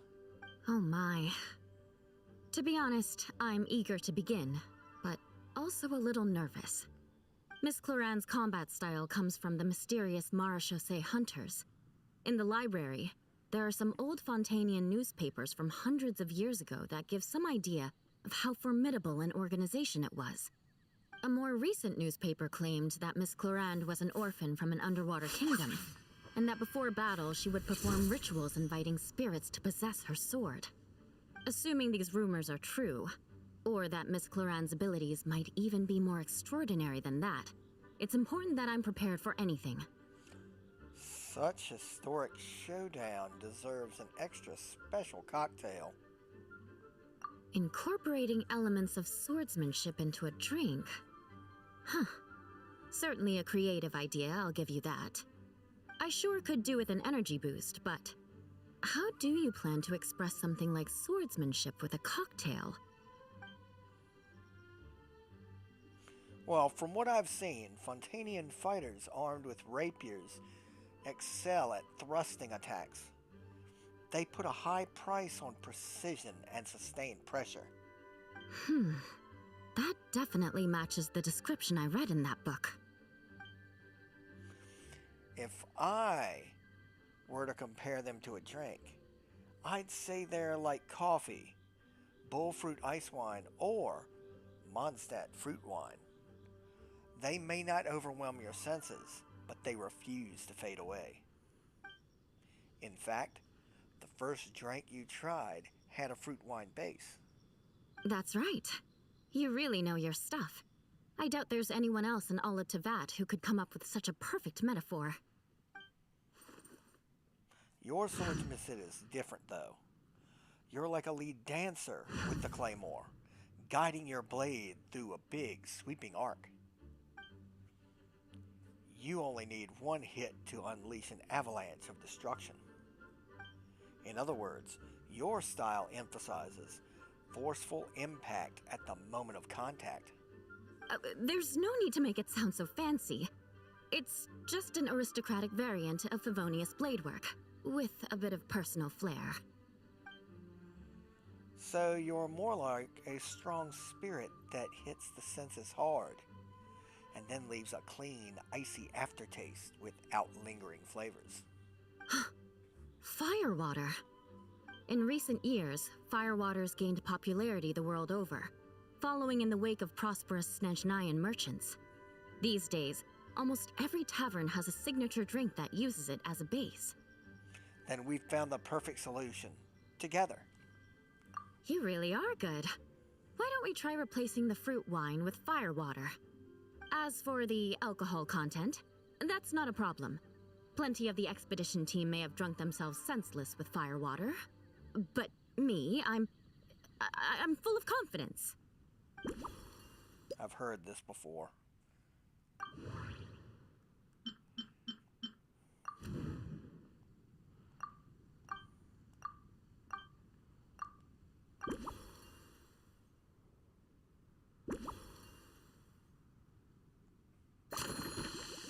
Okay. Let's get scratching. Alright, I think I know all I need. Now off to the mixing table. Brilliant. I'm looking forward to seeing how you do. And I'm looking forward to seeing if I can lay you on your ass. Alright. Firewater.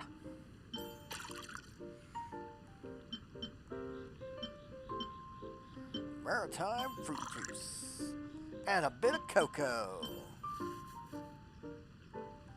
Next,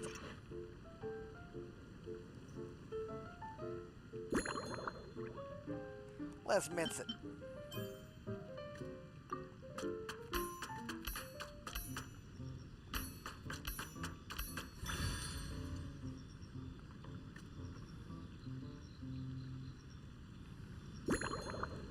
Here we go.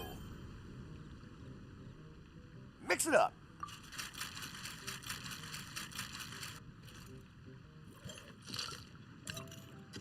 A little flourish, of course.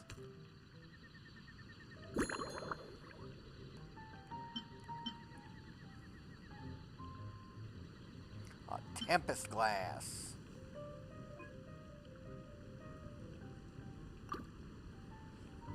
A master's goblet.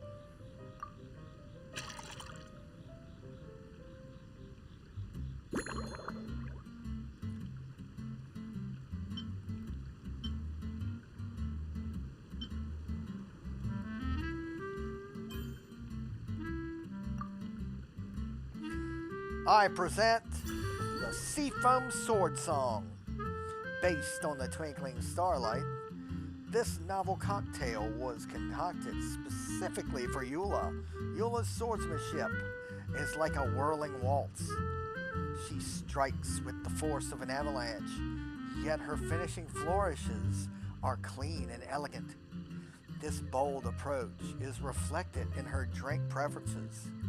To match her style, the drink you prepare combines ice pure firewater, romaritide flower juice, steeped in commemorative meaning, and restorative cocoa to replenish her energy and banish all fatigue, creating a true dance of flavor.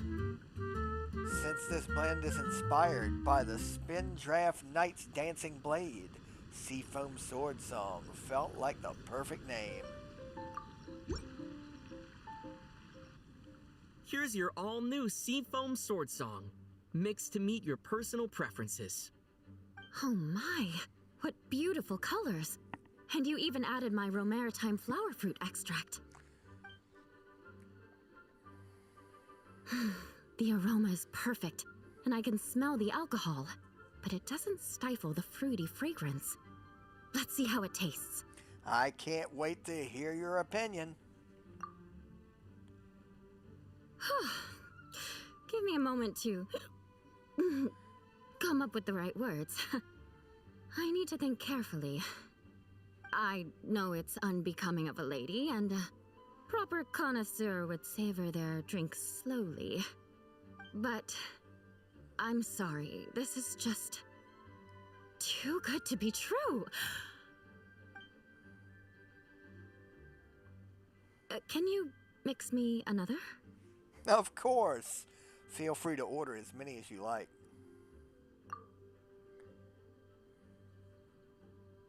Oh, no, what was I going to say? I've completely lost my train of thought. Whatever. I feel fantastic. This cocktail, it's the best I've ever had. I think I'm gonna head home and get some sleep. Do you think maybe you've had a few too many? Don't worry about me. This is the happiest tipsy I've been in years. I'm still far from being drunk. By the time I've gone a few rounds with that Miss Chlorine and completed my reports, I'll have been on duty for 3 months straight. Jean, the acting grandmaster. Isn't it about time she gave me some time off? I won't be forgetting this injustice in a hurry. You mark my words. It's about time we heard something about vengeance.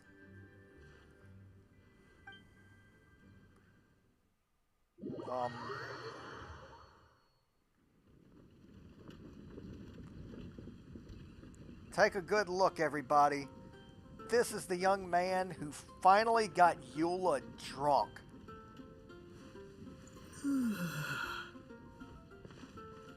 It's hard being the traveler.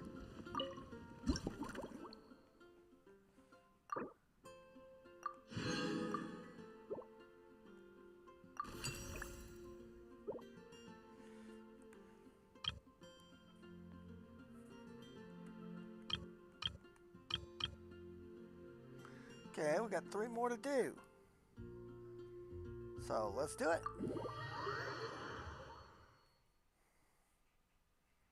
Wonder who we're gonna have this time. I should have saw this coming.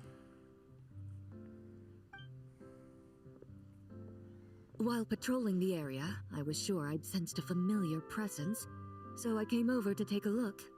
And sure enough, here you are. Why, hello, friend. Please have a seat, my most honored customer.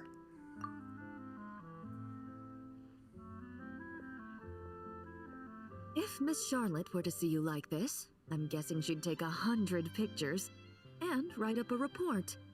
Sword-wielding traveler's secret side hustle. Exclusive cocktails from Teyvat's Explorer Extraordinaire. You'd make the front pages of every major newspaper, and there'd be crowds of Fontanian tourists flocking to your drink stand, causing gridlock on the streets of Mondstadt. I think you're being a little dramatic there. If that really happened, I wouldn't be able to cope. Luckily for you, I turned down Miss Charlotte's request to accompany me here, so you're unlikely to be seeing any scenes like that. Whew. Let's quietly celebrate this moment of peace. And on that note, I'd like a caramel blaze. That look on your face tells me you have a lot of questions you want to ask.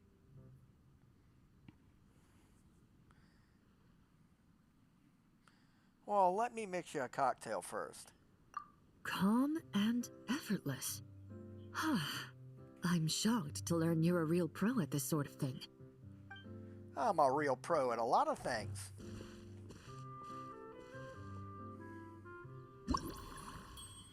Okay.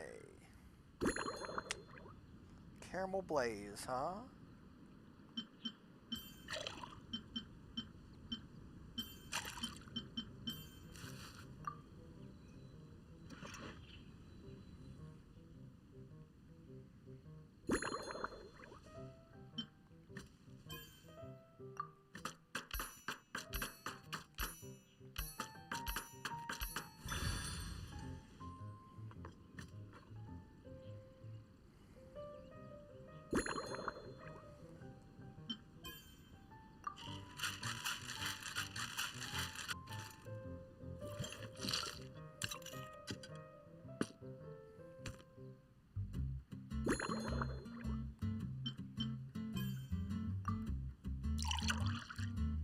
Let's see, and as for a garnish, Valberry.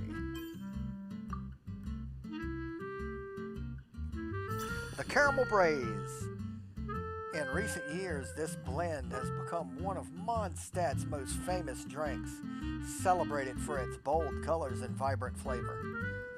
It's even been referenced in foreign works, from Fontaine's tabletop troupe to Inazuman's light novels.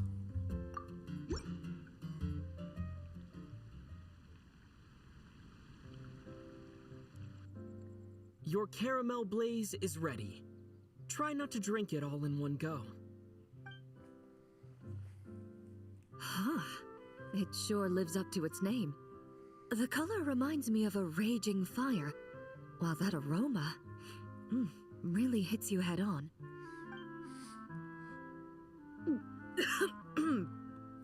It's quite strong. You want some water? I'm all right. I just need a little time to get used to it.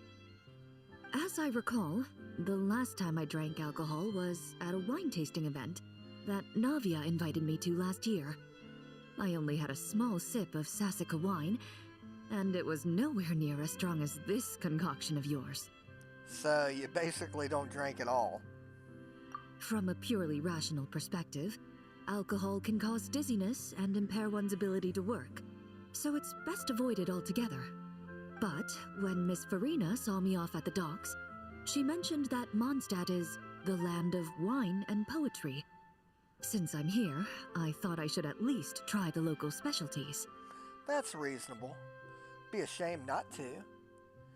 As long as you stay within your limits, I'm sure it'll be fine. In fact, according to my intelligence, the captain of the reconnaissance company, who I'm preparing to spar with, has quite the refined taste for fine wine. Her publicly available battle reports are truly a sight to behold. Out of the utmost respect for her skills, I feel compelled to deepen my knowledge of Mondstadt's wines. Let me think carefully before I mix another drink. I truly appreciate all the trouble you're going to. Oh, by the way, Miss Emily was here also. Huh? Does that mean she's already finished her commission? Well, she's certainly efficient. Once I return to Fontaine, perhaps I can let Sigewin know that I'd be happy to purchase her latest perfume. Oh? Sounds like you know her pretty quite well. I'm not sure I'd say that. On my way to Mondstadt, we happened to take the same boat. Naturally, we got to chatting. I've often heard Sigewin praise her work. After conversing with her on the journey over, I must say, she is indeed a rare and refined individual. That's quite a refined way to put it. She's gentle and composed, yet keeps others at a distance. Perhaps it's due to her profession. I find this approach ideal. It allows one to maintain a lasting sense of inner peace. Sounds like you want me to arrange a get-together. Next time I'm in Fontaine, why don't we all go hang out together? Oh, thank you, but there's really no need to set anything up. Our work rarely intersects, and our social circles hardly make for a Venn diagram, if you know what I mean. Best to just let things take their natural course.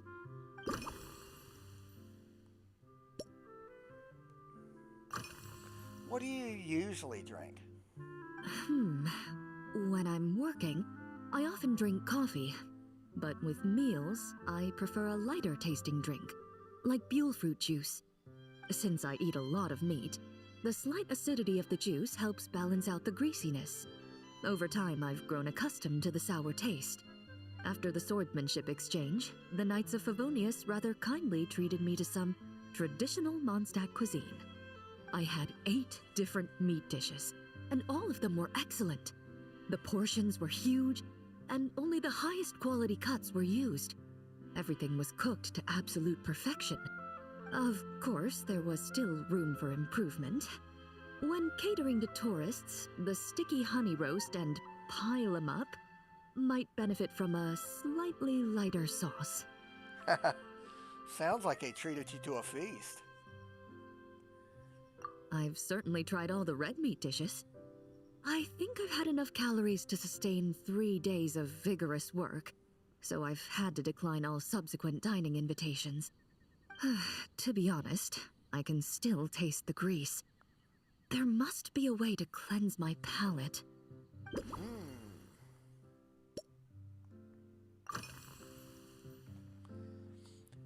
A gift from the Knights? Indeed it is. The Knights codenamed Hazelnut 3 and Hazelnut 5 gave me this crest. I must say, it's exquisite. They told me the design has only just been finalized. Apparently, it's only presented to important guests. They said they're making a badge for you, too, but it hasn't been finished yet. Hazelnut? Why have I never heard of those two? You're not wrong. I guess it's similar to how I can't remember the name of every clerk in the Palais Mermonia, but I'm certain you'll get to know them in time. They're clearly seasoned veterans. Even though they work desk jobs, they still turn up in full armor. After handling my affairs, they headed to the tavern for a gathering, saying they wanted to continue last night's duel and determine who had the highest alcohol tolerance. Drinking barrels of beer the night before, yet being able to work with clear minds the next day. Whew. Welcome to Mondstadt. Mondstadters like nothing more than to unwind with a drink after work. So what you're saying is, while Mondstadters may seem carefree, they actually have an admirable ability to know their limits when it comes to drinking. I suppose you could say that. Have you seen much of Mondstadt yet? I've seen a little. I took a stroll around the city the first day I got here. Navia's done some rather extensive research on this place. Many of the scenes and illustrations for the tabletop troupe were inspired by views of Mondstadt. However, the way she describes the atmosphere in her world building is quite different from the real Mondstadt. The deepest impression I've got since arriving here is one of swords and shields. Swords and shields? Why's that? Perhaps because I've mostly just visited the blacksmith and the training grounds. Recently, the newer weapons and armor produced in Mondstadt have been created using a completely different heat treatment process from those in Fontaine, with a higher carbon content in the surface layer. While this has slightly reduced their overall toughness, their impact resistance has greatly improved. These newer weapons give off a smell like overbrewed coffee. Huh. Can't say I've noticed. That's quite the comparison. Perhaps it's because that scent gave me such a positive first impression. You see, Fontaine's signature metalwork is often coated with a protective agent that contains Marcotte. Over time, the faint fragrance becomes overly sweet. And for some reason, it makes my teeth feel funny. I don't imagine the scent of Mondstadt's swords and shields would cause the same level of irritation. Well, I've definitely learned something new today. I never realized there was so much complexity to how swords were made. Of course, there is a solution to this problem. The next time you find yourself in Fontaine, there's another protective agent I can recommend. One that's as neutral as water, without any excess fragrance. If you also dislike being bombarded with sweetness, this protective agent should suit you well. Okay. Let's see.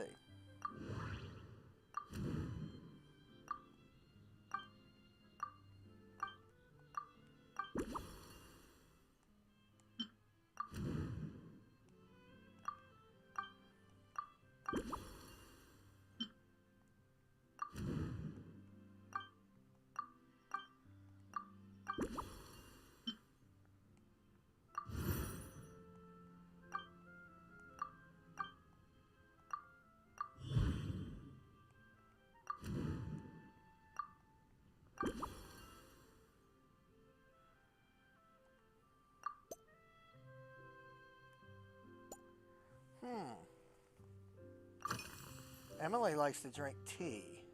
How about you? Are you already planning the details of our hypothetical get-together? Based on my previous experiences with alcohol, I'd guess my tolerance is similar to Emily's. Fruit liqueur is probably my limit. So when the time comes, I think you'd be best off mixing similar drinks for the both of us.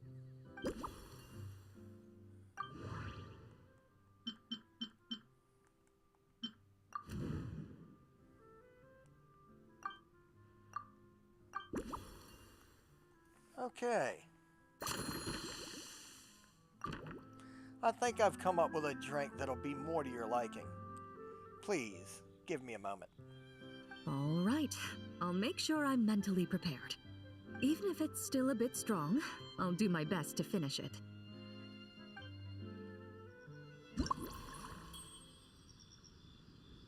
If you're too strong for you, you'll take it. Yeesh. Okay.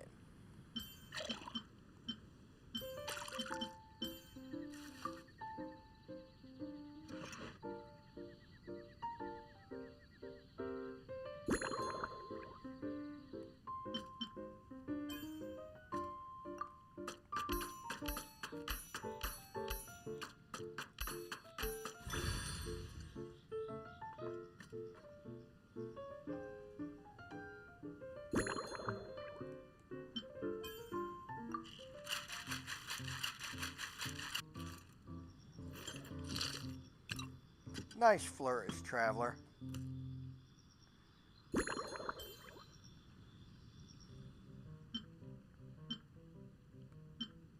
Okay.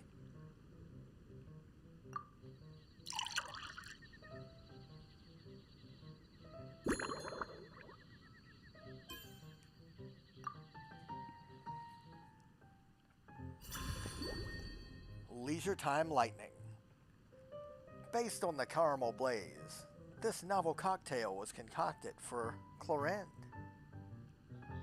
After visiting Mondstadt with impressions shaped by the tabletop troupe, the lightning swift champion duelist is especially sensitive to metallic notes, showing a clear preference for flavors with a hint of salt.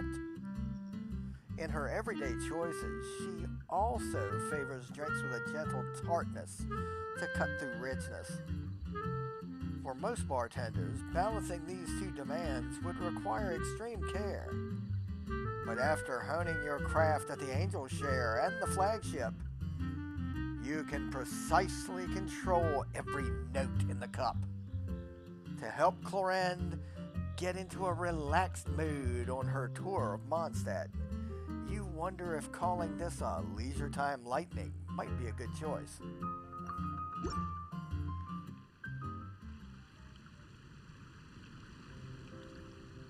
All right, this new creation is called Leisure Time Lightning, a cocktail made exclusively for champion duelists. Enjoy.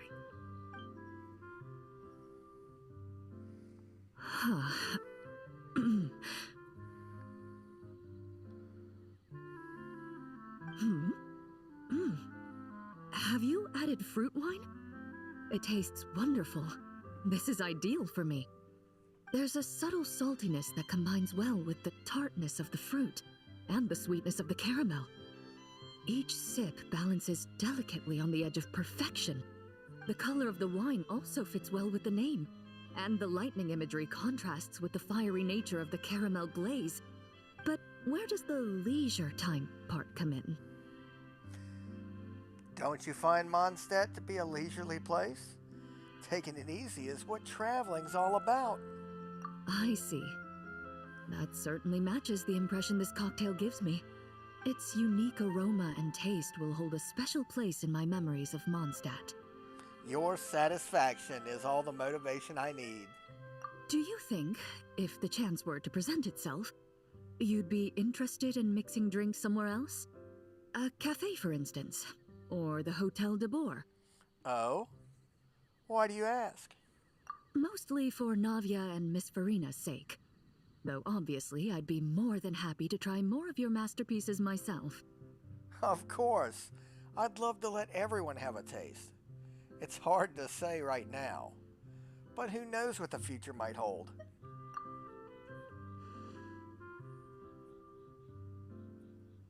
I understand. I won't try to strong-arm you. In any case, I truly appreciate your hospitality. Thanks to you, whether I'm facing the powerful captain of the reconnaissance company or discussing strategy with the Knights of Favonius, I'll be in my best condition.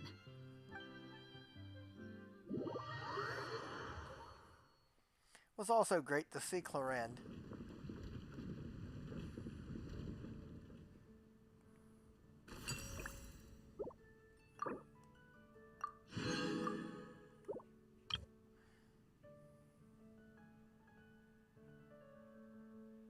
Uh-oh.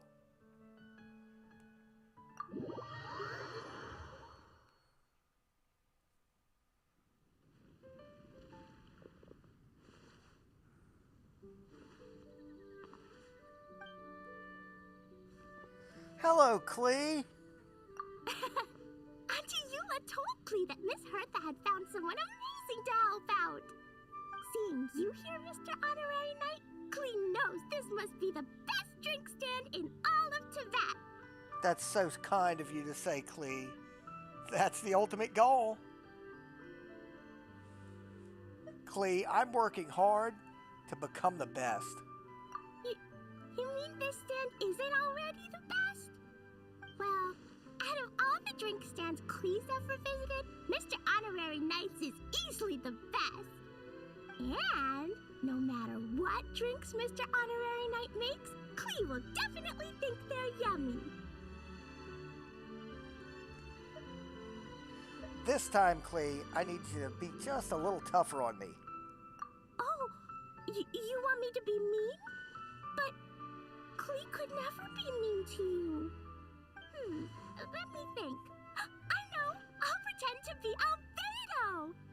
Whenever Albedo reviews Timaeus' work, his face goes super serious, and Klee can hear every word he says. Brilliant. Then you can be Master Alchemist Klee. Get ready for Klee's super amazing order! These past few days, I've been having such a blast with Mom all day long! It's been so much fun!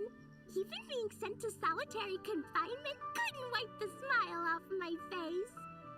So, Klee wants to order a fair weather frolic. Anything like a bright sunny day will definitely put Klee in a super duper mood.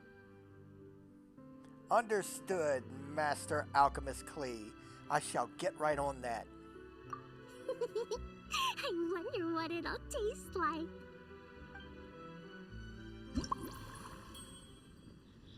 Okay. Tea, caramel, wolf hook.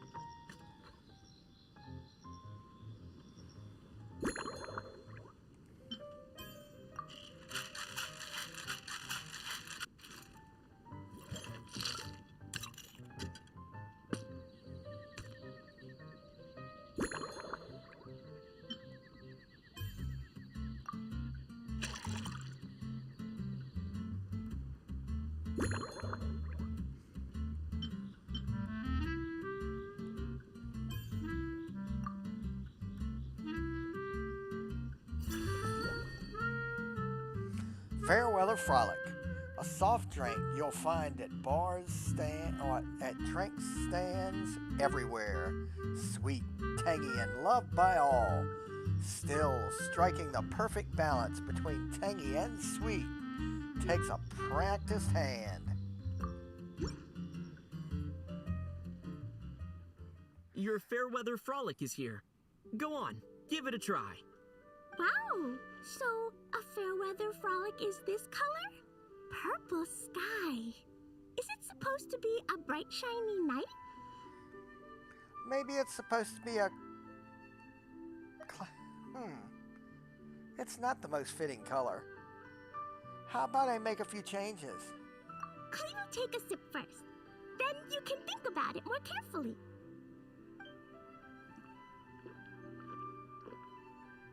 Ah, finished! Yummy! Both sweet and sour. If Klee drank this while eating grilled fish, I could definitely gobble down 2, or 3, or 4, or even 5! But one drink isn't enough. Klee wants to try a drink that tastes like cake. Roger that.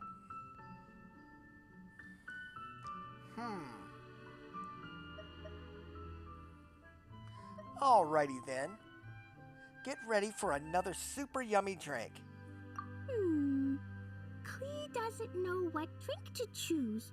Why don't we decide together, Mr. Honorary Knight? Absolutely, Klee. Speaking of food, I hope you're getting your 3 square meals. 3 square meals? Klee often eats 5 meals a day, sometimes even 7. Seriously? Adventuring takes a lot of energy, and if I eat too much at once, I can't run so well. So, it's better to eat lots of smaller meals. Albedo used to prepare all Klee's meals, and my lunchbox was always arranged so neatly, just like a pretty painting. Yeah, that sounds like Albedo alright. I'd like to try his cooking sometime. When Albedo's busy at Dragonspine, Klee goes to eat with the other Knights of Favonius. Kaya's camp is usually the neatest, while Amber sometimes camps in the trees. It's so much fun. Oh, and Auntie Hertha makes the best food. When my mom comes back, there'll be even more yummy food to eat. There's this one dish where she takes loads of different fish and makes them into little pudding cubes. It's called rainbow fish jelly. Making me hungry. Great food from a great adventurer. Her Chococo Crunchy Slices are fantastic too. It's her newest creation made with chocolate and cookies. They're a little bitter, but they're crunchy. They smell scrumptious and they have a really sweet aftertaste. Whenever I eat them, I feel so full of energy. Next time, Klee will have to bring some for you to try. That sounds great. Plan to eat anything else later?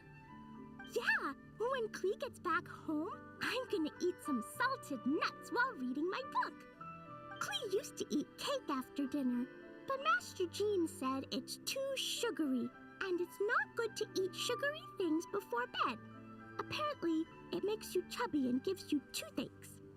So, Mom got some advice from Auntie Barbie, and now she gives me nuts instead. She says they help my brain remember things better. Nuts don't have much flavor. It's like chewing on grass, but they're okay if you add a little salt. That sounds like a great solution. Nutritious and healthy.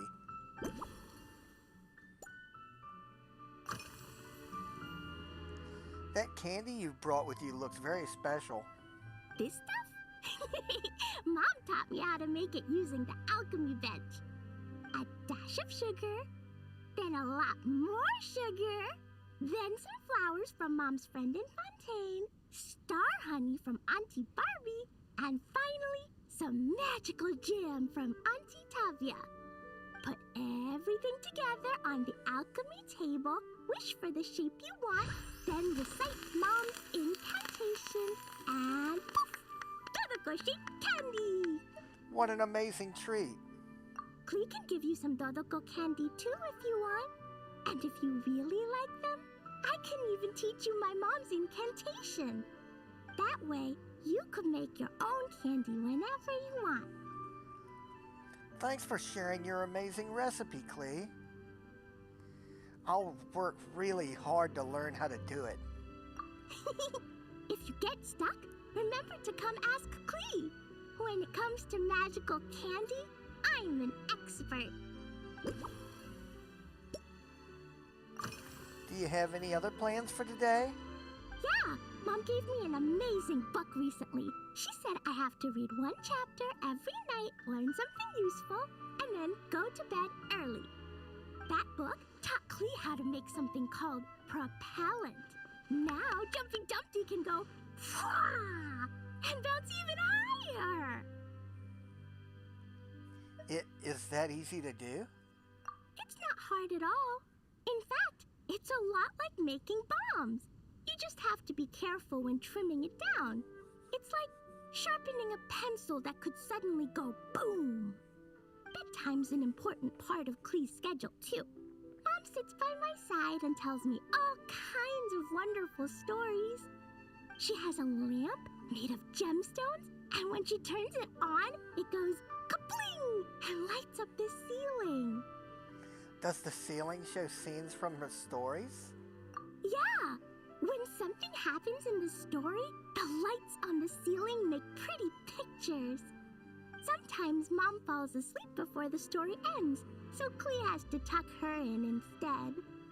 As soon as Klee learns how to use the lamp, I can come tell you stories, Mr. Honorary Knight. That sounds great. I'll be waiting. Klee has memorized so many wonderful stories, enough to make everyone happy every day.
there must be some ingredients that are both healthy and sweet. Oh yeah, Klee still wants to eat sweet things, like cake, for example. Maybe we could just go easy on the cream? Or add more fruit? Oh, right! That friend of Mom's who's always wearing glasses gave her a big bag of Fontanian Buell fruit. They're so round and rolly. Klee ate a whole bunch of those, and they were super sweet. But Master Jean said it was okay, because sweet fruit isn't the same as sweet sugar. So if Klee really has to eat nuts, maybe I can just soak them in some fruit juice first?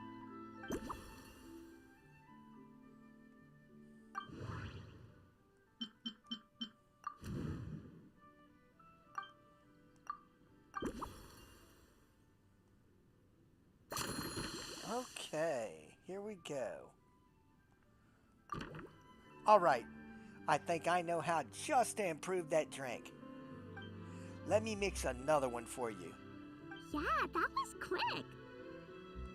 Klee's looking forward to finding out how tasty your next concoction is.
The Fairweather Frolic Special Blend.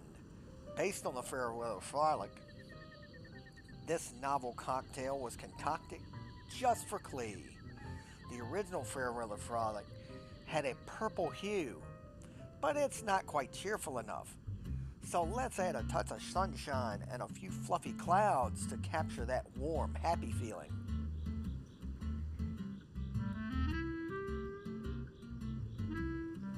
Sweetness is a must, but staying healthy matters too.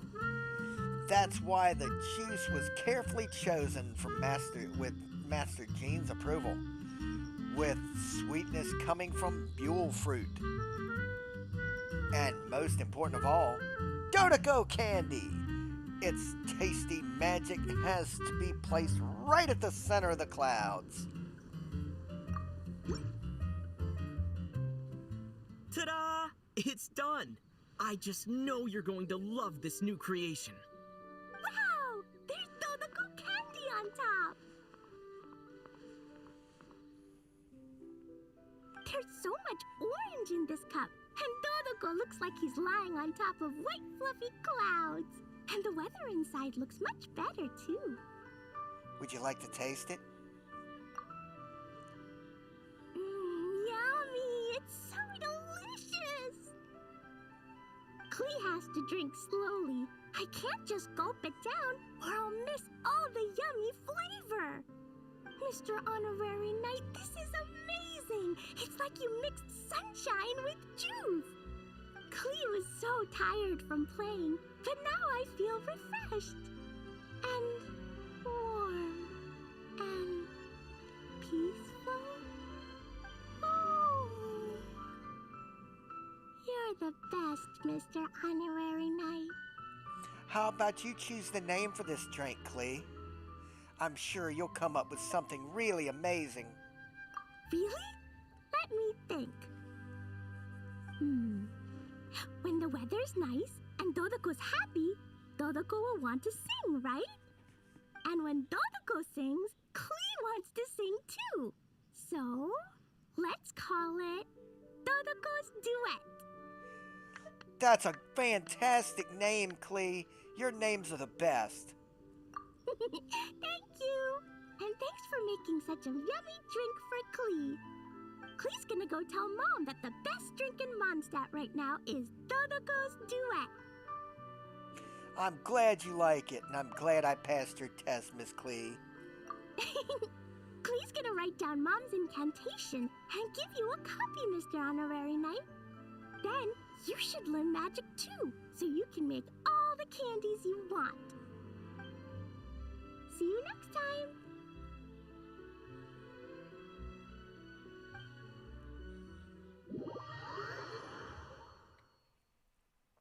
I'm not gonna lie.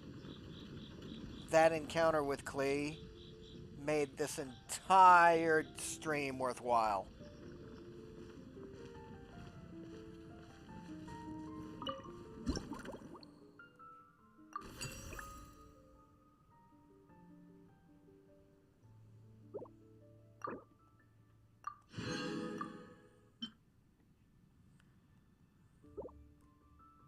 Uh-oh.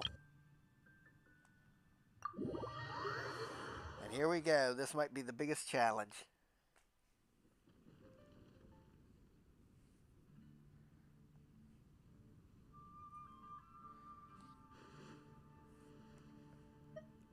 I'm a hotshot mixologist, no matter how you look at it. Can't wait to see your skills in action. Give me something that goes well with casual conversation, but still packs a punch. Are you sure those requirements don't clash? This some sort of test? Of course they don't clash. A drink that packs a punch means you have to drink it slowly. And if you want to chat, then it has to go down smooth. So, something with a sweet aftertaste. A conversational connoisseur requires the perfect balance. The most suitable choice on this menu would be the Thorny Lake. It's a drink with a real kick that you can find in almost every bar. It's not enough to know the recipe, though. The key is in the mixing. Some bartenders choose to stick to the tried and tested basics, while others like to add their own personal flair. Okay. I'll give it my best shot then.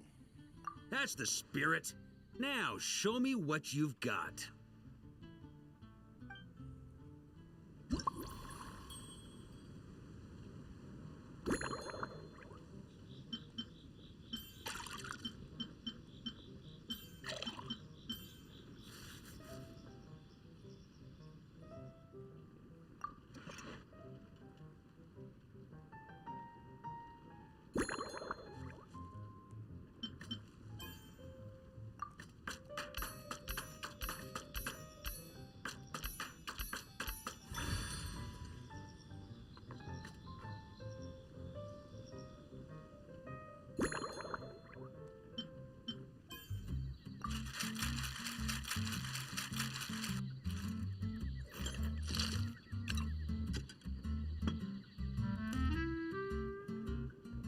That little glass, I'm sorry, but this is Varka we're talking about.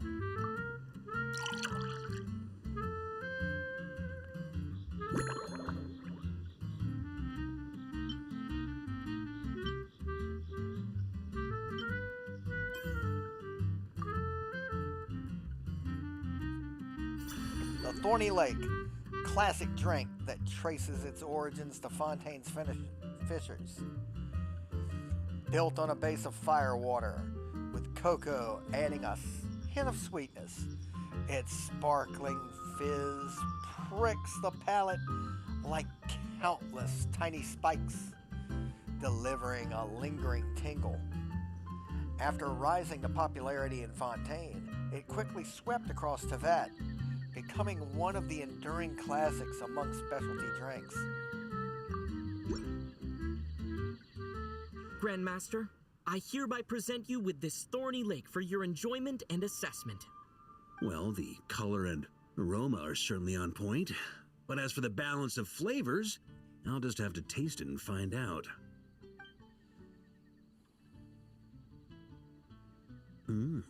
Not bad. You haven't overdone or skimped on any single ingredient. Though, unfortunately, it's a little too, polite for my tastes. This some sort of riddle? Perhaps I should have said modest. You followed the formula to a T, but if anything, you've played it a little too safe. Were you worried that deviating just a little might disappoint me? I didn't want to disappoint the expert. Hey, we fought side by side and dealt with things that even gods were loath to meddle with. Ours is a friendship forged in the margins between life and death. That said, if you ask me, you can ditch the nerves and work your mixologist magic. I'm looking for something that shocks the senses. All right, let's get the creative juices flowing. Mull it over. There's no rush.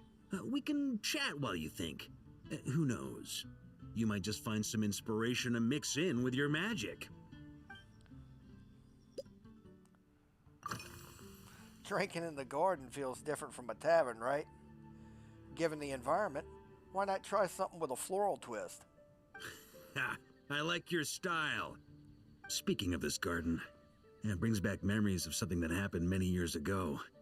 When I was young, I like to find ruined guards to test my fighting skills, both armed and unarmed. Once, I failed to take down a stray missile, and it ended up destroying a watchtower on the city walls. As punishment, I had to run 50 laps around the city, repair the watchtower, and help rebuild the shattered walls in this garden. Well, sounds like you caused quite the fuss. Hard to imagine you getting disciplined so severely. Indeed. Among the misadventures of my youth, this is one of the most memorable ones. Mostly because that day, Crepus saw me covered in dirt.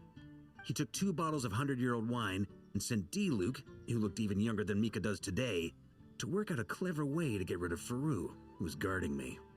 It was so hot that day, I could swear I was about to pass out. On a whim, I picked some mint leaves, put them in one of the wine bottles, and the result turned out to be surprisingly tasty. After Crepus tried it too, he was full of praise.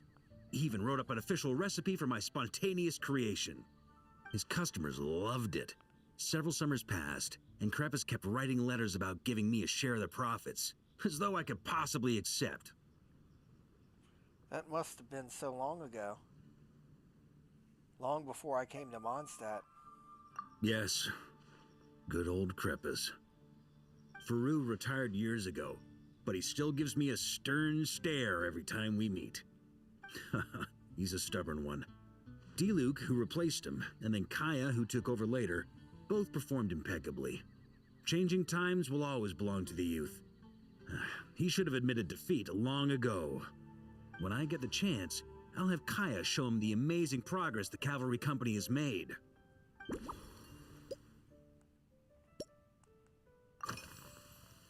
Besides being too polite, are there any other issues with the thorny leg? Well, let me think. I guess you could say it lacks impact. Even when following the same recipe, the techniques used to mix different ingredients can affect the taste. Sometimes, deliberately creating layers between spirits can bring out the different waves as each one hits the taste buds in sequence. In this regard, too, you've taken quite a tentative approach. Why not be a little bolder? I think I understand. Ha ha ha. You catch on quickly. No need to explain further.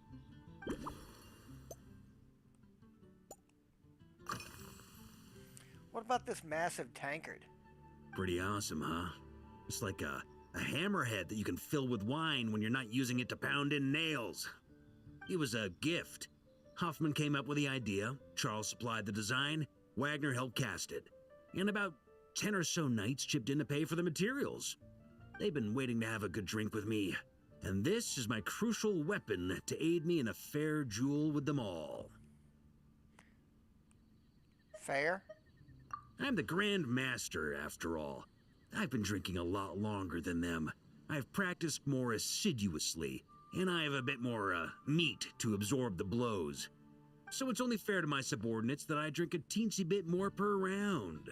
Wouldn't you agree? That's a little more than a teensy.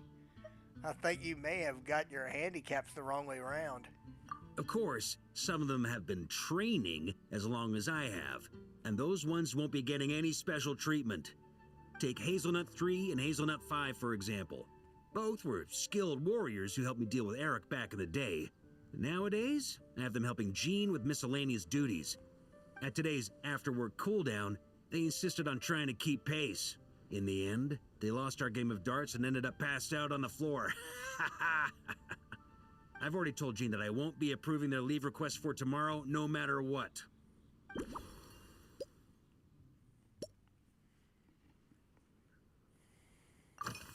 Anyway, on the subject of this garden, it's become a popular venue for hosting events, hasn't it?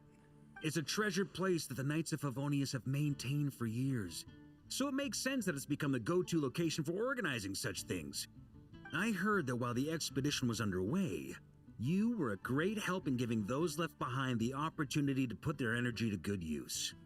Sometimes, I look through the photos I've been given from those events, though unfortunately, there aren't enough to include everybody. My conclusion is that Mondstadt needs to do more to popularize the camera.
I wonder if the events might have turned out a little different if you were here and not away on the expedition.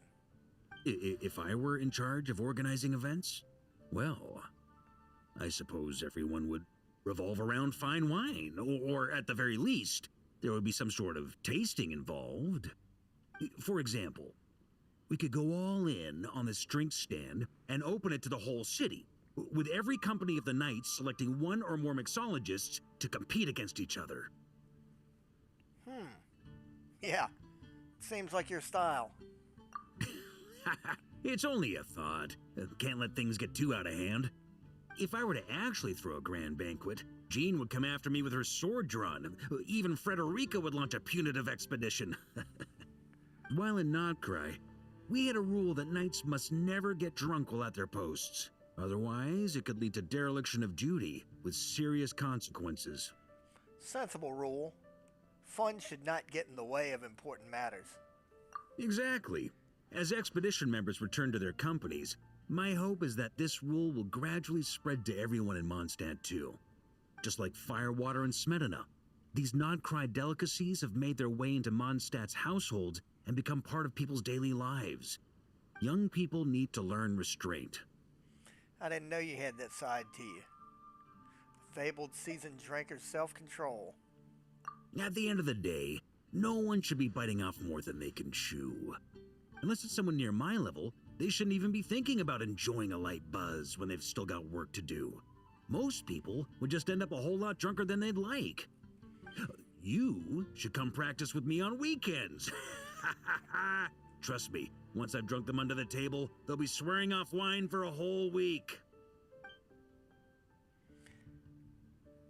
Why is it people say don't believe in fables?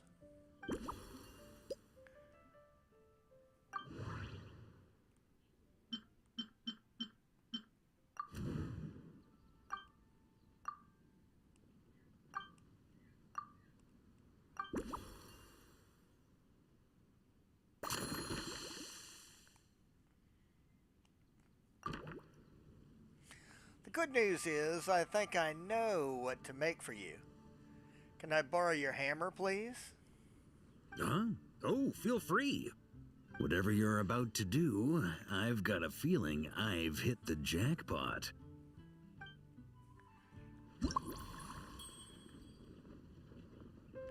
Okay, traveler, let's do this right.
Based on a thorny lake, this novel cocktail was concocted especially for Grand Master of the Knights of Favonius, Knight of Boreas, Varka.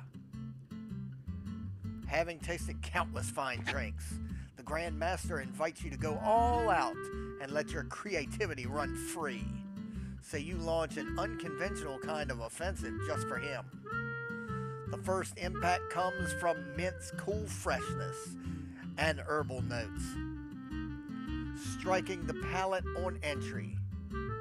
Carefully preserve layers, then move in to mask the raw strength of the fire water at its core, delivering the decisive blow. Finally, Smetana brings up the rear, anchoring the finish with precision and leaving no loose ends. Well, whether this bold, multi-layered experience will satisfy the Grandmaster, only he can say. Here you go, Grandmaster. A cocktail just for you. I guarantee you won't find this one too polite. Such a spirited drink. How did you make this? What a burning scent of firewater.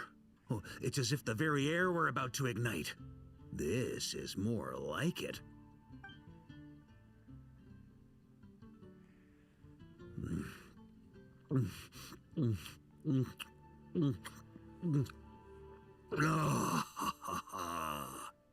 Perfection. It's clear that once you let go of your inhibitions, your talents really shine through. That first hint of mint is like a cooling feint that masks the firewater underneath.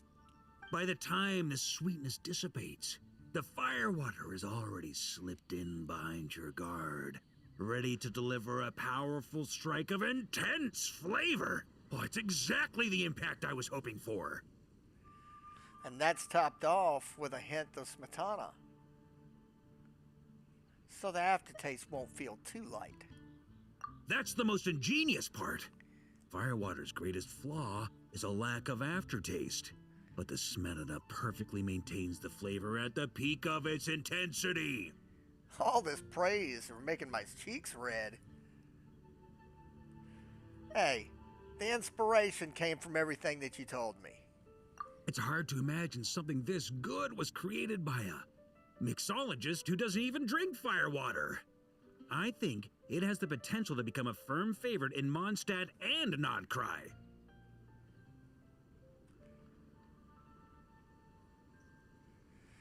Well, the Knight of Boreas' symbol is a wolf, while the Knights of Favonius is sturdy as iron. So how about let's call this drink the Iron Wolf? Iron Wolf. Oh, perfect. It's elegant, yet wild. Only you could come up with such a fitting name. Oh, I have an idea. Why don't we name our Knights of Favonius' drink stand after you? Let's call it the Honorary Knights Cocktail Shack. No time to waste. I'll go have a word with Glenfidia right away.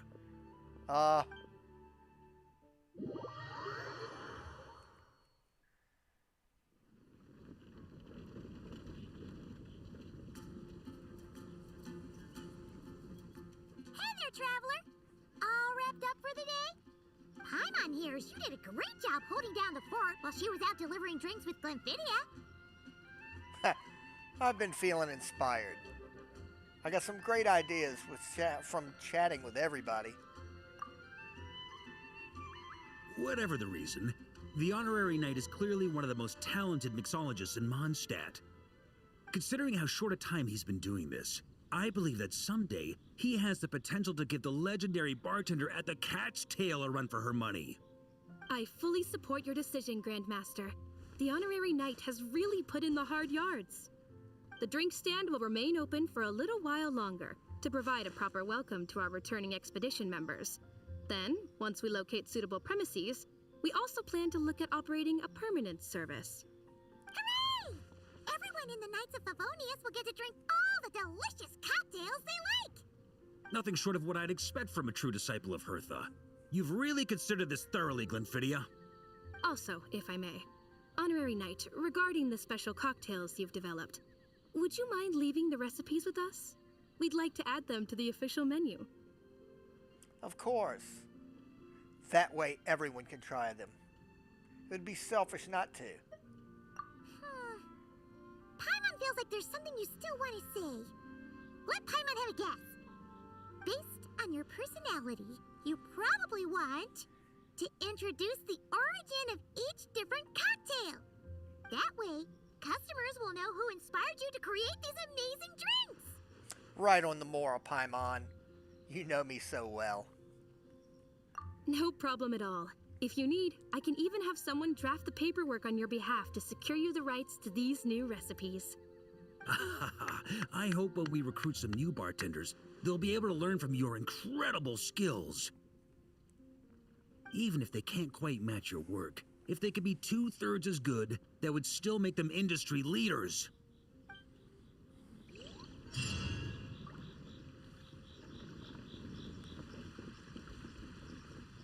Well, let's get our reward.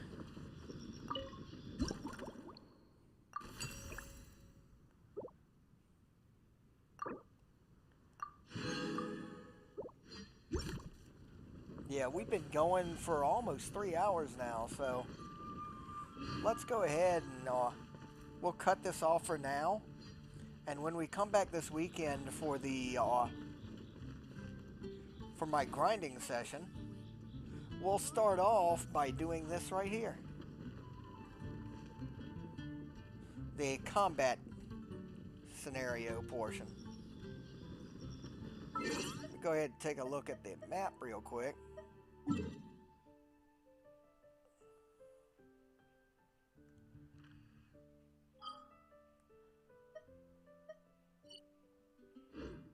Yeah. That's what we'll do. I will see you folks, hopefully, this weekend on Saturday and Sunday. We'll be bouncing between my male traveler and my female traveler. Until then, folks, I will see you this weekend. Y'all take care of yourselves, and